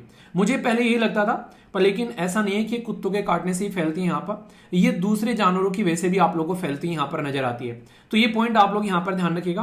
तो अगर आप लोगों को लगता है कि ये बीमारी ओनली आज की डेट में बस एक तरीके से भारत के अंदर में ही देखने को मिलती है, तो ये काफी लार्ज स्केल पर आप लोग को अफ्रीका कॉन्टिनेंट के अंदर भी लार्ज स्केल पर देखने को मिलती है। ये जो पर्टिकुलर बीमारी होती है यहाँ पर, ये कहीं ना कहीं ऐसी बीमारी है कि अगर किसी इंसान को ये कुत्ता या फिर ये भी जो भी जानवर है एक बार काट ले, तो काटने के बाद में यहाँ पर ये 100% चांसेस है कि इंसान की जान जाएगी और 100% चांसेस है यहाँ पर कि इंसान को बचाया भी जा सकता है अगर टाइम से इंजेक्शन ले जाए। इसीलिए बोला जाता है कि 100% ये फैटल है, यानी कि डेथ हो जाएगी, और 100% प्रिवेंटेबल है अगर वैक्सीन टाइम पर मिल जाए। तो इसकी वजह से यहाँ पर ध्यान रखना, ये एक जूनोटिक बीमारी हो जाती है। अब जूनोटिक बीमारी कौन सी होती है भाई? वो बीमारी होती है जो जानवरों से इंसानों में फैलती है यहाँ पर, तो उनको जूनोटिक बीमारी आप लोग बोलते हैं। तो अगर कोई भी जूनोटिक बीमारी के बारे में बात करें तो आप लोगों को इसके बारे में पता होना चाहिए कि बेसिक क्या है जूनोटिक बीमारी का। और ये जो बीमारी है यहाँ पर किसकी वजह से फैलती है? तो एक वायरस के नाम आप लोगों को यहाँ पर याद रखना है, ये है रेबीज वायरस। इसी के नाम पर इस बीमारी का नामांकन किया गया है यहाँ पर। ये जो रेबीज वायरस है यहाँ पर, ये नॉर्मली एक परिवार से आता है जिसको कहते हैं यहाँ पर लीसा वायरस। लीसा वायरस जीनस, यानी कि ये एक आरएनए है यहाँ पर, जो कि नॉर्मली एक तरीके से ग्रुप ऑफ आरएनए आप लोग बोल सकते हैं, जिसको नॉर्मली आप लोग बोलते हैं राइबो न्यूक्लिक एक तरीके से एसिड। ये एक तरीके से आप लोग बोल सकते हैं कि प्रोटीन होता है, प्रोटीन का एक तरीके से आप लोग प्रोटीन सिंथेसिस बोल सकते हैं, जो कि यहाँ पर सिंपली आप लोगों को यहाँ पर नजर आता है, जिसकी वजह से इसका फॉर्मेशन आप लोग को होता हुआ नजर आता है। तो कई बार पूछ लेते हैं कि आरएनए की है या फिर डीएनए बीमारी है यहाँ पर ये, तो ये चीज आप लोग कंफ्यूजन में नहीं आनी चाहिए। सबसे इंपॉर्टेंट बात है यहाँ पर, ये पर्टिकुलर ये ग्रुप होता है, ये जूनोटिक बीमारी है और ये प्रिवेंटेबल है वैक्सीन से। अगर आप लोग चाहे तो वैक्सीन अगर इंसान लगवा ले तो ये प्रिवेंटेबल है, यानी कि इससे बचा जा सकता है यहाँ पर, ठीक है। इंपॉर्टेंट बात क्या है, पर लेकिन अगर इंसान को एक बार टाइम लग गया, 10-15 दिन हो गए, तो फिर उतनी दर्दनाक मौत होती है कि भाई साहब उसको पानी से और इस तरीके से, मतलब एक तरीके से ना कहता है कि कुत्तों का काटा हुआ कुत्तों की तरह भूख भूख कर इंसान मरता है, तो वही वाली कंडीशन आप लोगों को देखने को मिलेगी। तो इसलिए खतरनाक लेवल की बीमारी आप लोग यहाँ पर समझ सकते हैं। पर जैसे मैंने बताया, अच्छी बात यह है कि ये नॉर्मली अगर आप लोग बोले तो इंसान को प्रिवेंट किया जा सकता है। माना यह जाता है कि जब ह्यूमन को अगर ये काटता है तो डॉग बाइट से, तो 99% चांसेस होते हैं कि इनकी बाइट में जो सलाइवा है उसके अंदर में इन्फेक्शन आप लोगों को देखने को मिले, और ये काफी फेटल आप लोगों को देखने को मिलता है। तो यहां पर यह मानता है कि 1 डेथ यहां पर आप लोगों को एवरी 9 मिनट देखने को मिलती है दुनिया भर में, इतने कुत्ते काटने की वजह से या फिर किसी और जीव जंतु के काटने की वजह से ये रेबीज की बीमारी आप लोगों को देखने को मिलती है। तो ये पॉइंट आप लोग यहां पर ध्यान रखिएगा। अगर क्वेश्चन इसके बारे में कोई पूछे तो आप लोग को पता होना चाहिए। तो वर्ल्ड हेल्थ ऑर्गेनाइजेशन भी एक काफी बड़ी प्रॉब्लम की तौर से देखती है, इसलिए यहां पर 0 रेबीज के बारे में बात की जाती है और यहां पर इसको रिलेटेड डे भी हम लोग सेलिब्रेट करते हैं, ठीक है। तो इसलिए इसके बारे में ध्यान रखना, इसलिए थोड़ा सा डिटेल में बता दिया, क्योंकि अभी रिसेंटली जो इंसिडेंट हुआ उसकी वजह से। ऐसी न्यूज अभी आप लोग काफी लार्ज स्केल पर देखने को मिली कई सारी, जिसमें प्लास्टिक का काफी नेगेटिव इंपैक्ट जो है वो शरीर के अंदर देखने को मिला। अब यहां पर बात की जा रही है, शॉर्ट फॉर्म में लिख देंगे DEHP। आप लोग बोलेंगे यार ये क्या है DEHP यहां पर, तो याद रखना यहां पर इसको बोलते हैं बेसिकली डाई हो गया यहाँ पर डाई इथाइल, ये इसको बोलेंगे बेसिकली फैथलेट, ठीक है। तो ये पर्टिकुलर डाई इथाइल फैथलेट जो है यहाँ पर, जिसको DEHP बोलते हैं, ये यहां पर जब प्लास्टिक बनाए जाते हैं तो प्लास्टिक के अंदर में जो कलरलेस एक यहां पर आप लोग को बेसिकली ओलिव यानी कि तेल टाइप का एक लिक्विड देखने को मिलेगा, जिसमें कोई भी आप लोग को सुगंध वगैरह नहीं नजर आती है। और सबसे इंपॉर्टेंट बात है, स्टेटमेंट देकर बोल देंगे कि ये क्या होता है, ये सोलेबल है ऑयल के अंदर में बट नॉट इन लिक्विड। तो ये याद रखना। तो मैक्सिमम जो भी प्लास्टिक बनाई जाती है PVC यानी कि पॉलीविनाइल क्लोराइड, तो यहां पर उसमें इसका इस्तेमाल किया जाता है। इसकी वजह से मोर फ्लेक्सिबल, लंबे समय तक टिकने वाली, रेजिस्टेंस जो आप लोगों को देखने को मिलेगा, रेजिस्टेंट टू ब्रेक यानी कि न टूटने वाली। आप लोगों ने देखा ना कई बार प्लास्टिक की कुर्सियां रहते हैं उनको मोड़ देते हैं पर टूटती नहीं है, तो ऐसी कंडीशन आप लोग बोल सकते हैं। बोतल भी आप लोग कितना मोड़ लो टूटेगी नहीं, तो ये इसमें डाला जाता है। पर लेकिन ये जो केमिकल है इसकी वजह से यहाँ पर आज की डेट में दिक्कतें देखने को मिल रही है। जब शरीर के अंदर में जाता है तो ये रेगुलर आइटम जो भी हम लोग यूज करते हैं ये आज की डेट में लोगों की जान ले रहे हैं, क्योंकि जब इनको यूज किया था शरीर के अंदर में जाता है। इसका ऑल्टरनेटिव बोलते हैं कि DEHP का, आप लोग यहाँ पर DOP, यहाँ पर जिसको नॉर्मली अगर वर्ड यूज करें तो ये बोला है इसको डाइक्लोटाइल, ठीक है, ये पेंथलेट बोला गया इसको यहाँ पर। और दूसरा यहाँ पर BIS यहाँ पर बोला गया, जिसको इन्होंने नाम दिया यहाँ पर बेसिकली एथिल एक्सिल, ठीक है, एथिल हेक्सिल। तो ये पेंथलेट है यहाँ पर, जिसको BHP बोला गया है। तो ये इस्तेमाल किया जा सकता है, जो कि इंडस्ट्री के अंदर में यूज किया जाता है, तो ऑल्टरनेटिव के तौर पर भी यहाँ पर इस्तेमाल करते हैं। यानी कि नॉर्मली ये आप लोगों से क्वेश्चन पूछा सकता है किससे रिलेटेड है, शरीर को बर्बाद करता है। आज के डेट में माँ के दूध के अंदर में आप लोगों को प्लास्टिक देखने को मिल जाता है, स्पर्म के अंदर में, ओवरी के अंदर में, खासकर अगर बात करें शरीर के अंदर में, ब्लड के अंदर में आप लोगों को प्लास्टिक देखने को मिल रहा है। तो प्लास्टिक जो है वो नेक्स्ट डिजास्टर बोला जा रहा है, जिस तरीके से आज के डेट में शरीर के अंदर में एंट्री कर रहा है, क्योंकि हर एक आइटम हम लोग प्लास्टिक का इस्तेमाल कर रहे हैं, ठीक है। तो इसलिए ध्यान रखना इसके बारे में, आशा करता हूं कि आप लोगों को आइडिया रहेगा। ये रिसेंटली अभी काफी ज्यादा न्यूज में आई थी ये जो बीमारी है, जब यहाँ पर SpaceX के जो इंप्लॉय थे यहाँ पर उनको ये बीमारी हुई थी। इसको बोलते हैं inflammatory ball disease, short form में कहते हैं इनको IBD। तो सूजन जो होता है, जो खासकर आंत के अंदर में सूजन आ जाती है इसकी वजह से, तो दो कैटेगरी में इसको डिवाइड करते हैं, एक को बोलते हैं क्रोहन और एक को बोलते हैं अल्सरेटिव। तो जो क्रोहन रहती है यहाँ पर, ये आप लोग को देखने को मिलेगा जो आंत के अंदर में जगह जगह पर आप लोग को पैसेज में ये बीमारी नजर आएगी यहाँ पर। तो इसको आप लोग बेसिकली इसको आप लोग क्रोहन के नाम से जानते हैं। पर लेकिन जब एक तरीके से पूरा इस तरीके से सिस्टम देखने को मिले तो आप लोगों को यहाँ पर देखने को मिलेगा, ये इस कैटेगरी में आता है यहाँ पर, ठीक है। तो क्रोहन बोल दे, तो ये पॉइंट आप लोग ध्यान रखिएगा कि ऐसी बीमारी है जो कि ऑटो इम्यून डिजीज है। सबसे खतरनाक बात क्या है, इसमें जो व्हाइट ब्लड सेल होती है शरीर के अंदर में, वो हमारे गट्स के अंदर में, पेट के अंदर में अपनी जो हेल्थी सेल होती है उनको काटना स्टार्ट कर देती है, खाना स्टार्ट कर देती है, जिसकी वजह से यहाँ पर आप लोग को अल्सर बनता हुआ नजर आता है। और दो कैटेगरी से बनता है, जैसे मैंने अभी आप लोगों को बताया। तो इसकी वजह से एक्सट्रीम कंडीशन आप लोगों को देखने को मिलेगी जब ये बर्बाद करते हुए शरीर को नजर आते हैं। तो यहाँ पर इसको सर्जरी वगैरह या फिर मेडिकेशन के थ्रू यहाँ पर इसको फिर ट्रीटमेंट किया जाता है। खतरनाक लेवल पर ये बीमारी आप लोग को देखने को मिलती है, तो ये ध्यान रखना।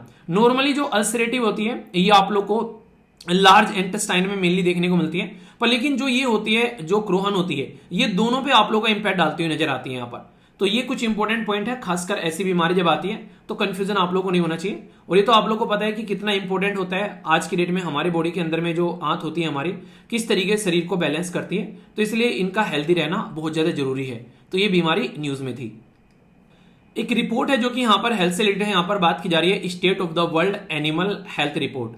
आप लोगों को पता है आज की डेट में हम लोग बात करते हैं कि इंसान की हेल्थ के साथ साथ में एनिमल की हेल्थ भी अगर ठीक रहेगी तभी हम लोग लाइफ को बेटर बना पाएंगे, क्योंकि इंसान जो है वो जीव जंतुओं के बीच में रहते हैं, गांव में तो खासकर, और सिटीज में भी पालतू कुछ ना कुछ जानवर हम लोग रखते हैं यहाँ पर। तो ये पर्टिकुलर रिपोर्ट प्रस्तुत की जाती है यहाँ पर। तो याद रखना, वर्ल्ड एनिमल हेल्थ रिपोर्ट, ये एक एनुअल रिपोर्ट है यहाँ पर जो कि असेसमेंट करती है एनिमल की हेल्थ का वर्ल्ड वाइड। और world organisation for animal health इसके द्वारा, जिसको WOAH बोलते हैं, एक तो हमारे वाला होता है बेसिकली जिसको आप लोग वर्ल्ड हेल्थ ऑर्गेनाइजेशन बोलते हैं WHO, यहाँ पर ये है WOAH। तो कंफ्यूज मत हो जाना दोनों के बारे में, क्योंकि वो इंसानों के बारे में है और ये है जानवरों के बारे में। अब इसने क्या कुछ बातें बताई जो कि इंपॉर्टेंट आप लोगों के लिए हो सकती है। यहाँ पर जो ये रिपोर्ट आई थी यहाँ पर जिस पब्लिश की गई थी, तो इसके अंदर में यहाँ पर एंटी माइक्रोबियल रेजिस्टेंस की थ्रेड जो है वो बढ़ती जा रही है आज के डेट में, और इसकी वजह से फूड सिक्योरिटी लॉस भी आप लोगों को देखने को मिलेगा आने वाले टाइम पे। जूनोटिक बीमारी बढ़ रही है जो कि जानवरों से इंसानों में फैलती है। एक्वाकल्चर में भी आज के डेट में दिक्कत देखने को मिल रही है, जिस तरीके से हम लोग फर्टिलाइजर वगैरह इस्तेमाल करते हैं, ये सारी चीजें आप लोग यहाँ पर देख सकते हैं। साथ ही साथ में यहाँ पर ग्रोथ देखने को मिल रहा है अलग अलग तरीके से एंट्री माइक्रोबियल का, जो कि आज के डेट में आप लोग को देखने को मिलेगा। हम लोग चाहे दूध पी लें, उसके अंदर में इंजेक्शन मार के जो किसानों से जो है बेसिकली दूध निकालते हैं गाय भैंस का। साथ ही साथ में अगर खेतों में आप लोग देखोगे दुनिया भर की जो है खाद वगैरह डाले जाते हैं, जो कि हमारे शरीर पर नेगेटिव इंपैक्ट डालते हैं। रही सही कसर जो है वो मिलावट से पूरी हो जाती है। जब मार्केट के अंदर में सामान आता है तो उसमें मिलावट की जाती है, तो ये बहुत बड़ी समस्या आज के डेट में देखने को मिलती है। तो इनको आप लोग यहाँ पर कनेक्ट कर सकते हैं। तो रिपोर्ट क्या है, नाम किसके द्वारा पब्लिश की जाती है और किससे रिलेटेड है, ये बेसिक कुछ बातें याद रखिएगा। साइंस एंड टेक वाला पोर्शन काफी इंपोर्टेंट होता है नॉर्मली अगर आप लोग देखो, और रेगुलरली कोई ना कोई न्यूज यहाँ से निकल कर आती रहती है, और ये काफी इंपोर्टेंट है। खासकर हर एक एग्जाम में आप लोग को फायदा पहुंचाता है, जब खासकर अगर भारत से रिलेटेड न्यूज हो तो। ठीक है, वैसे इंटरनेशनल न्यूज भी कई सारी इंपोर्टेंट रहती है, पर लेकिन भारत से रिलेटेड अगर न्यूज हो डायरेक्ट कनेक्शन तो और इंपोर्टेंट हो जाती है। कल को चलकर कोई आप लोगों को बोले कि S8 टेंशन क्या है यहाँ पर, तो आप लोगों के माइंड में टेंशन हो जाएगी, यार ये कौन सी टेंशन है। तो इसलिए इन चीजों के बारे में आप लोग को पता होना चाहिए। तो S8 टेंशन यहाँ पर, इसको S8 या फिर सिग्मा 8 के नाम से भी जानते हैं। ये एक तरीके का मेजरमेंट है। जैसे आप लोग आज के डेट में किसी भी प्रोडक्ट को नापते हो कि भाई साहब ये इतने मीटर लंबा है, इसमें इतना वेट है, इतने किलोग्राम, या फिर दूध को या पानी को नापते हैं लीटर में। तो ऐसे ही यहाँ पर जो हमारा जो यूनिवर्स है उसके अंदर में कितना मैटर है, यानी कि कितना पदार्थ है, यानी कि क्या क्या चीजें यूनिवर्स जो है उससे मिलकर बना हुआ है, तो उसको नापने की टर्म है S8। तो यहां पर अगर हाई एस की वैल्यू यहां पर, तो इसका मतलब है कि एक तरीके से मैटर जो है वो काफी क्लस्टर है। आप लोगों ने सुना होगा कि जो आप लोगों ने कई बार सुना होगा ना कि ब्लैक होल के बारे में सुना होगा नॉर्मली, तो माना जाता है कि ब्लैक होल काफी डार्क रहता है और सब चीजों को अपनी ओर जो है वो खींच लेता है, उसके अंदर में सब कुछ समा जाता है। तो यानी कि जितना पास पास में होगा उतना ही ज्यादा कॉन्सेंट्रेटेड होगा और उतना ही ज्यादा है वो आप लोग को डार्क मैटर इसकी S8 की वैल्यू हाई देखने को मिलेगी। और जितना स्प्रेड होगा इसकी वैल्यू लोअर होगी, तो इसका मतलब दूर तक फैला हुआ है यहाँ पर। तो आप लोगों से स्टेटमेंट देकर क्वेश्चन पूछ लेंगे कि यूनिवर्स अगर काफी लार्ज स्केल पर चीजें एक जगह इकट्ठी है तो कहीं ना कहीं उसमें S8 की वैल्यू कैसी होती है और फैला हुआ है तो कैसी होती है। तो ये इंपॉर्टेंट है, साइंटिस्ट अंडरस्टैंड कर पाते हैं कि यूनिवर्स किस तरीके से हमारा इवोल्व हो रहा है यहाँ पर, और कैसे स्ट्रक्चर है उसके अंदर में, गैलेक्सी क्लस्टर किस किस तरीके के क्या क्या प्रोडक्ट उसके अंदर में देखने को मिलते हैं। तो सारी चीजों का एनालिसिस करना होता है इसकी वजह से यहाँ पर, ठीक है। तो ये पॉइंट आप लोग यहाँ पर ध्यान रखना है इसकी वजह से कि ये S8 एक तरीके का टेंशन यानी कि तनाव है। जितना पास में होंगी चीजें उसका मतलब इसकी वैल्यू ज्यादा होगी, और जितना दूर होंगी उसकी वैल्यू कम होगी। ऐसे सोचो कि स्प्रिंग को आप लोग दबा लोगे तो स्प्रिंग छोटा हो जाएगा, तो उसमें काफी लार्ज स्केल पर चीजें पास पास में आ जाएगी। पर लेकिन अगर स्प्रिंग को छोड़ दोगे तो ढीला हो जाएगा और चीजें दूर दूर आप लोग को जाती हुई नजर आएंगी। तो इस तरीके से आप लोग कनेक्ट कर सकते हैं। तो आशा करता हूं कि S8 अब आप लोग नहीं भूलोगे। ये जो पर्टिकुलर टॉपिक है यहाँ पर इंपॉर्टेंट है, खासकर एग्रीकल्चर के बारे में बात की जाती है। साइंस एंड टेक्नोलॉजी का इस्तेमाल एग्रीकल्चर के अंदर में तो देखने को मिलेगा। तो ICMR इंडियन काउंसिल ऑफ जो एग्रीकल्चर रिसर्च है यहाँ पर, इसको बोलते हैं इंस्टीट्यूट। इसने अभी एक इंटरेस्टिंग काम किया यहाँ पर, राइस की 2 वैरायटी डेवलप की हैं, तो इनके नाम आप लोगों से पूछे जा सकते हैं। तो थोड़ा सा नाम याद रख लीजिएगा, और कुछ रखो चाहे ना याद रखो, इनका नाम जरूर याद रखना। एक है पूसा DST राइस, तो पूसा याद रख लेना। दूसरा है यहाँ पर कमला, ठीक है। तो यहां पर दोनों के नाम पता होना चाहिए आप लोगों को, क्वेश्चन पूछा सकते हैं। इसको DRR धान 100 कमला बोला गया और यहां पर पोसा DST राइस बोला गया। तो ये जो पर्टिकुलर वैरायटी है ये डेवलप की गई यहां पर। तो इसके चलते आप लोग समझ सकते हैं कि कई सारी बीमारियां होती हैं आज के डेट में खेती बाड़ी के अंदर में, तो उन बीमारियों को डील करने के लिए एक नई वैरायटी डेवलप की जाती है ताकि उसको डील किया जा सके यहाँ पर। तो ये पॉइंट आप लोग समझ सकते हैं। तो Indian institute of rice research कहां पर है? ये हैदराबाद के अंदर में है। कई बार मैच करने के लिए आ जाता है यहाँ पर। तो इसमें इंप्रूवमेंट किया गया है, जो कि बीमारी हुआ करती थी खासकर एक तरीके से, जो कि उनको चीजों को डील करने की कोशिश यहाँ पर की गई है। पर इतना जरूर याद रखिएगा कि ICMR Indian council of medical research ये कोई आज की बॉडी नहीं है, ये अंग्रेजों के जमाने का जेलर है, जो कि हमारे देश में एग्रीकल्चर एंड फार्मर वेलफेयर के अंडर में आती है और न्यू दिल्ली में हेडक्वार्टर है। अलग अलग इंस्टीट्यूट देखने को मिलेंगे यहाँ पर। इसका बेसिक काम ये रहता है कि एग्रीकल्चर, हॉर्टिकल्चर, फिशरी, एनिमल, उनमें सब में यहाँ पर ये रिसर्च एंड स्टडी करती हुई यहाँ पर नजर आती है। तो 2 वैरायटी के नाम आप लोगों को मैंने बताए हैं चावल की, उनके नाम याद जरूर रखिएगा। यहां पर बात की जा रही है GLEX के बारे में। ये क्या है? ये ग्लोबल स्पेस एक्सप्लोरेशन समिट, यानी कि स्पेस को एक्सप्लोर करना, यानी कि स्पेस के बारे में और बातें जानना, उसकी समिट हुई थी यहाँ पर। और उसकी थीम बड़ी इंटरेस्टिंग थी कि रीचिंग न्यू वर्ल्ड, यानी कि नई दुनिया को जानना, क्योंकि इस स्पेस में क्या क्या है आज भी हम लोग को नहीं पता है, उसको और एक्सप्लोर करना है ज्यादा से ज्यादा यहाँ पर। तो इसी के बारे में यहाँ पर ये फोकस देती है। और यहाँ पर इसको लेकर जो काम किया जाता है, ये ऑर्गेनाइजेशन काम करती है इंटरनेशनल एस्ट्रोनॉमिकल फेडरेशन, और हमारे देश की इसरो ने काम किया, और इसी के साथ में एस्ट्रोनॉमिकल सोसाइटी ऑफ इंडिया। तो इन्होंने मिलकर यहाँ पर इस चीज को आगे लेकर चलने की कोशिश की। तो कैसे हम लोग, इंडिया जो है एक लीडर बन रहा है ग्लोबल फील्ड में, ये तो आप लोग को पता है। इसरो किस लेवल पर काम कर रही है, तो इसरो के बारे में तो आप लोग को पता है, भारत की स्पेस एजेंसी है। पर यहाँ पर इंटरनेशनल एस्ट्रोनॉमिकल फेडरेशन के बारे में याद रखना, 1951 में बनाई गई थी यहाँ पर ये ऑर्गेनाइजेशन, जिसमें लगभग 78 के करीब कंट्री और 500 के करीब मेंबर, यानी कि प्राइवेट वाले भी और रिसर्च इंस्टीट्यूट और यूनिवर्सिटी भी इसका पार्ट आप लोग को देखने को मिलते हैं। ये बात करते हैं कनेक्टिंग किसके लिए? यहाँ पर स्पेस के लिए। तो स्पेस से कनेक्ट होना है और स्पेस जो है उसमें पहुंचकर कोऑपरेट करना है एक दूसरे के साथ में, ताकि ह्यूमैनिटी को फायदा हो सके स्टडी करने से। तो ये क्वेश्चन आप लोगों से पूछा जा सकता है इसके बारे में। तो ये फायदा करता है कि स्पेस को कैसे लेकर हम लोग चल सकते हैं यहाँ पर। तो कल को चलकर इसकी फुल फॉर्म पूछे किससे रिलेटेड, इसकी थीम क्या है, कौन इसको ऑर्गेनाइज कराता है, तो ये साइंस एंड टेक के अंदर में एक अच्छा क्वेश्चन बन सकता है आप लोगों के लिए।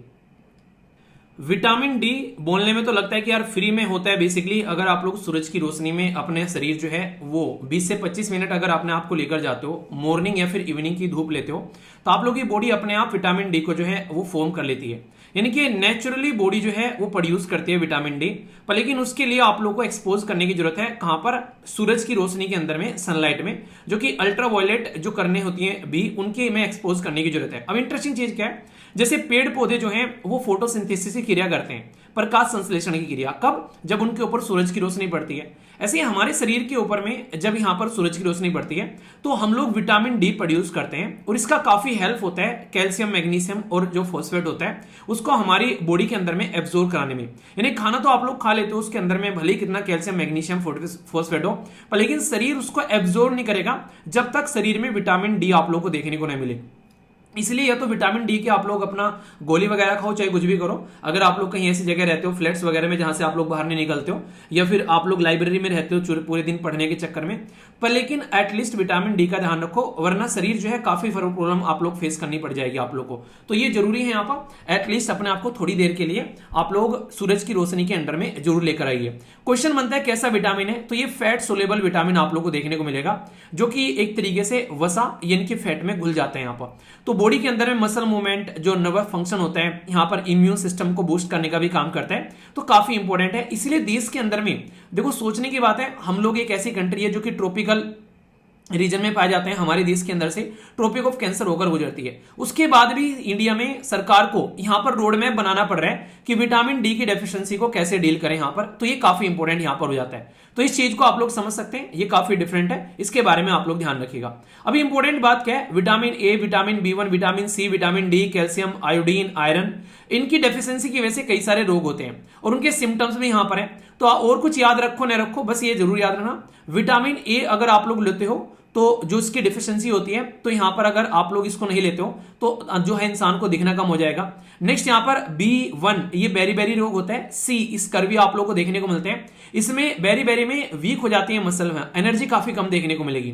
इस कर्वी में जो आप लोग के जो बेसिकली जो दांत होते हैं, उनके गम्स जो होते हैं, मसूड़े बोलते हैं, उनमें से ब्लड आने लगता है यहाँ पर। डी जो होता है ये रैकेट्स, इसकी वजह से बोन कमजोर हो जाती है, हड्डियां बैंड होने लगती है, मुड़ने लगती है। कैल्शियम की कमी से भी सेम चीज देखने को मिलेगी, बोन पर इंपैक्ट पड़ता है। इसी के साथ में आयोडीन, गोइटर, घेंगा रोग आप लोगों ने नॉर्मली सुना होगा, और एनीमिया, एक वीकनेस आप लोगों को देखने को मिलती है। ये लड़कियों में पाया जाता है, खासकर जिनको पीरियड साइकिल स्टार्ट हो जाती है, तो उनके लिए बोला जाता है कि उनको जो है बेसिकली इसका थोड़ा ध्यान रखना चाहिए, कहीं ना कहीं आयरन की कमी नहीं होनी चाहिए शरीर के अंदर में। ठीक है, तो आशा करता हूं कि अब आप लोग इसको नहीं भूलोगे।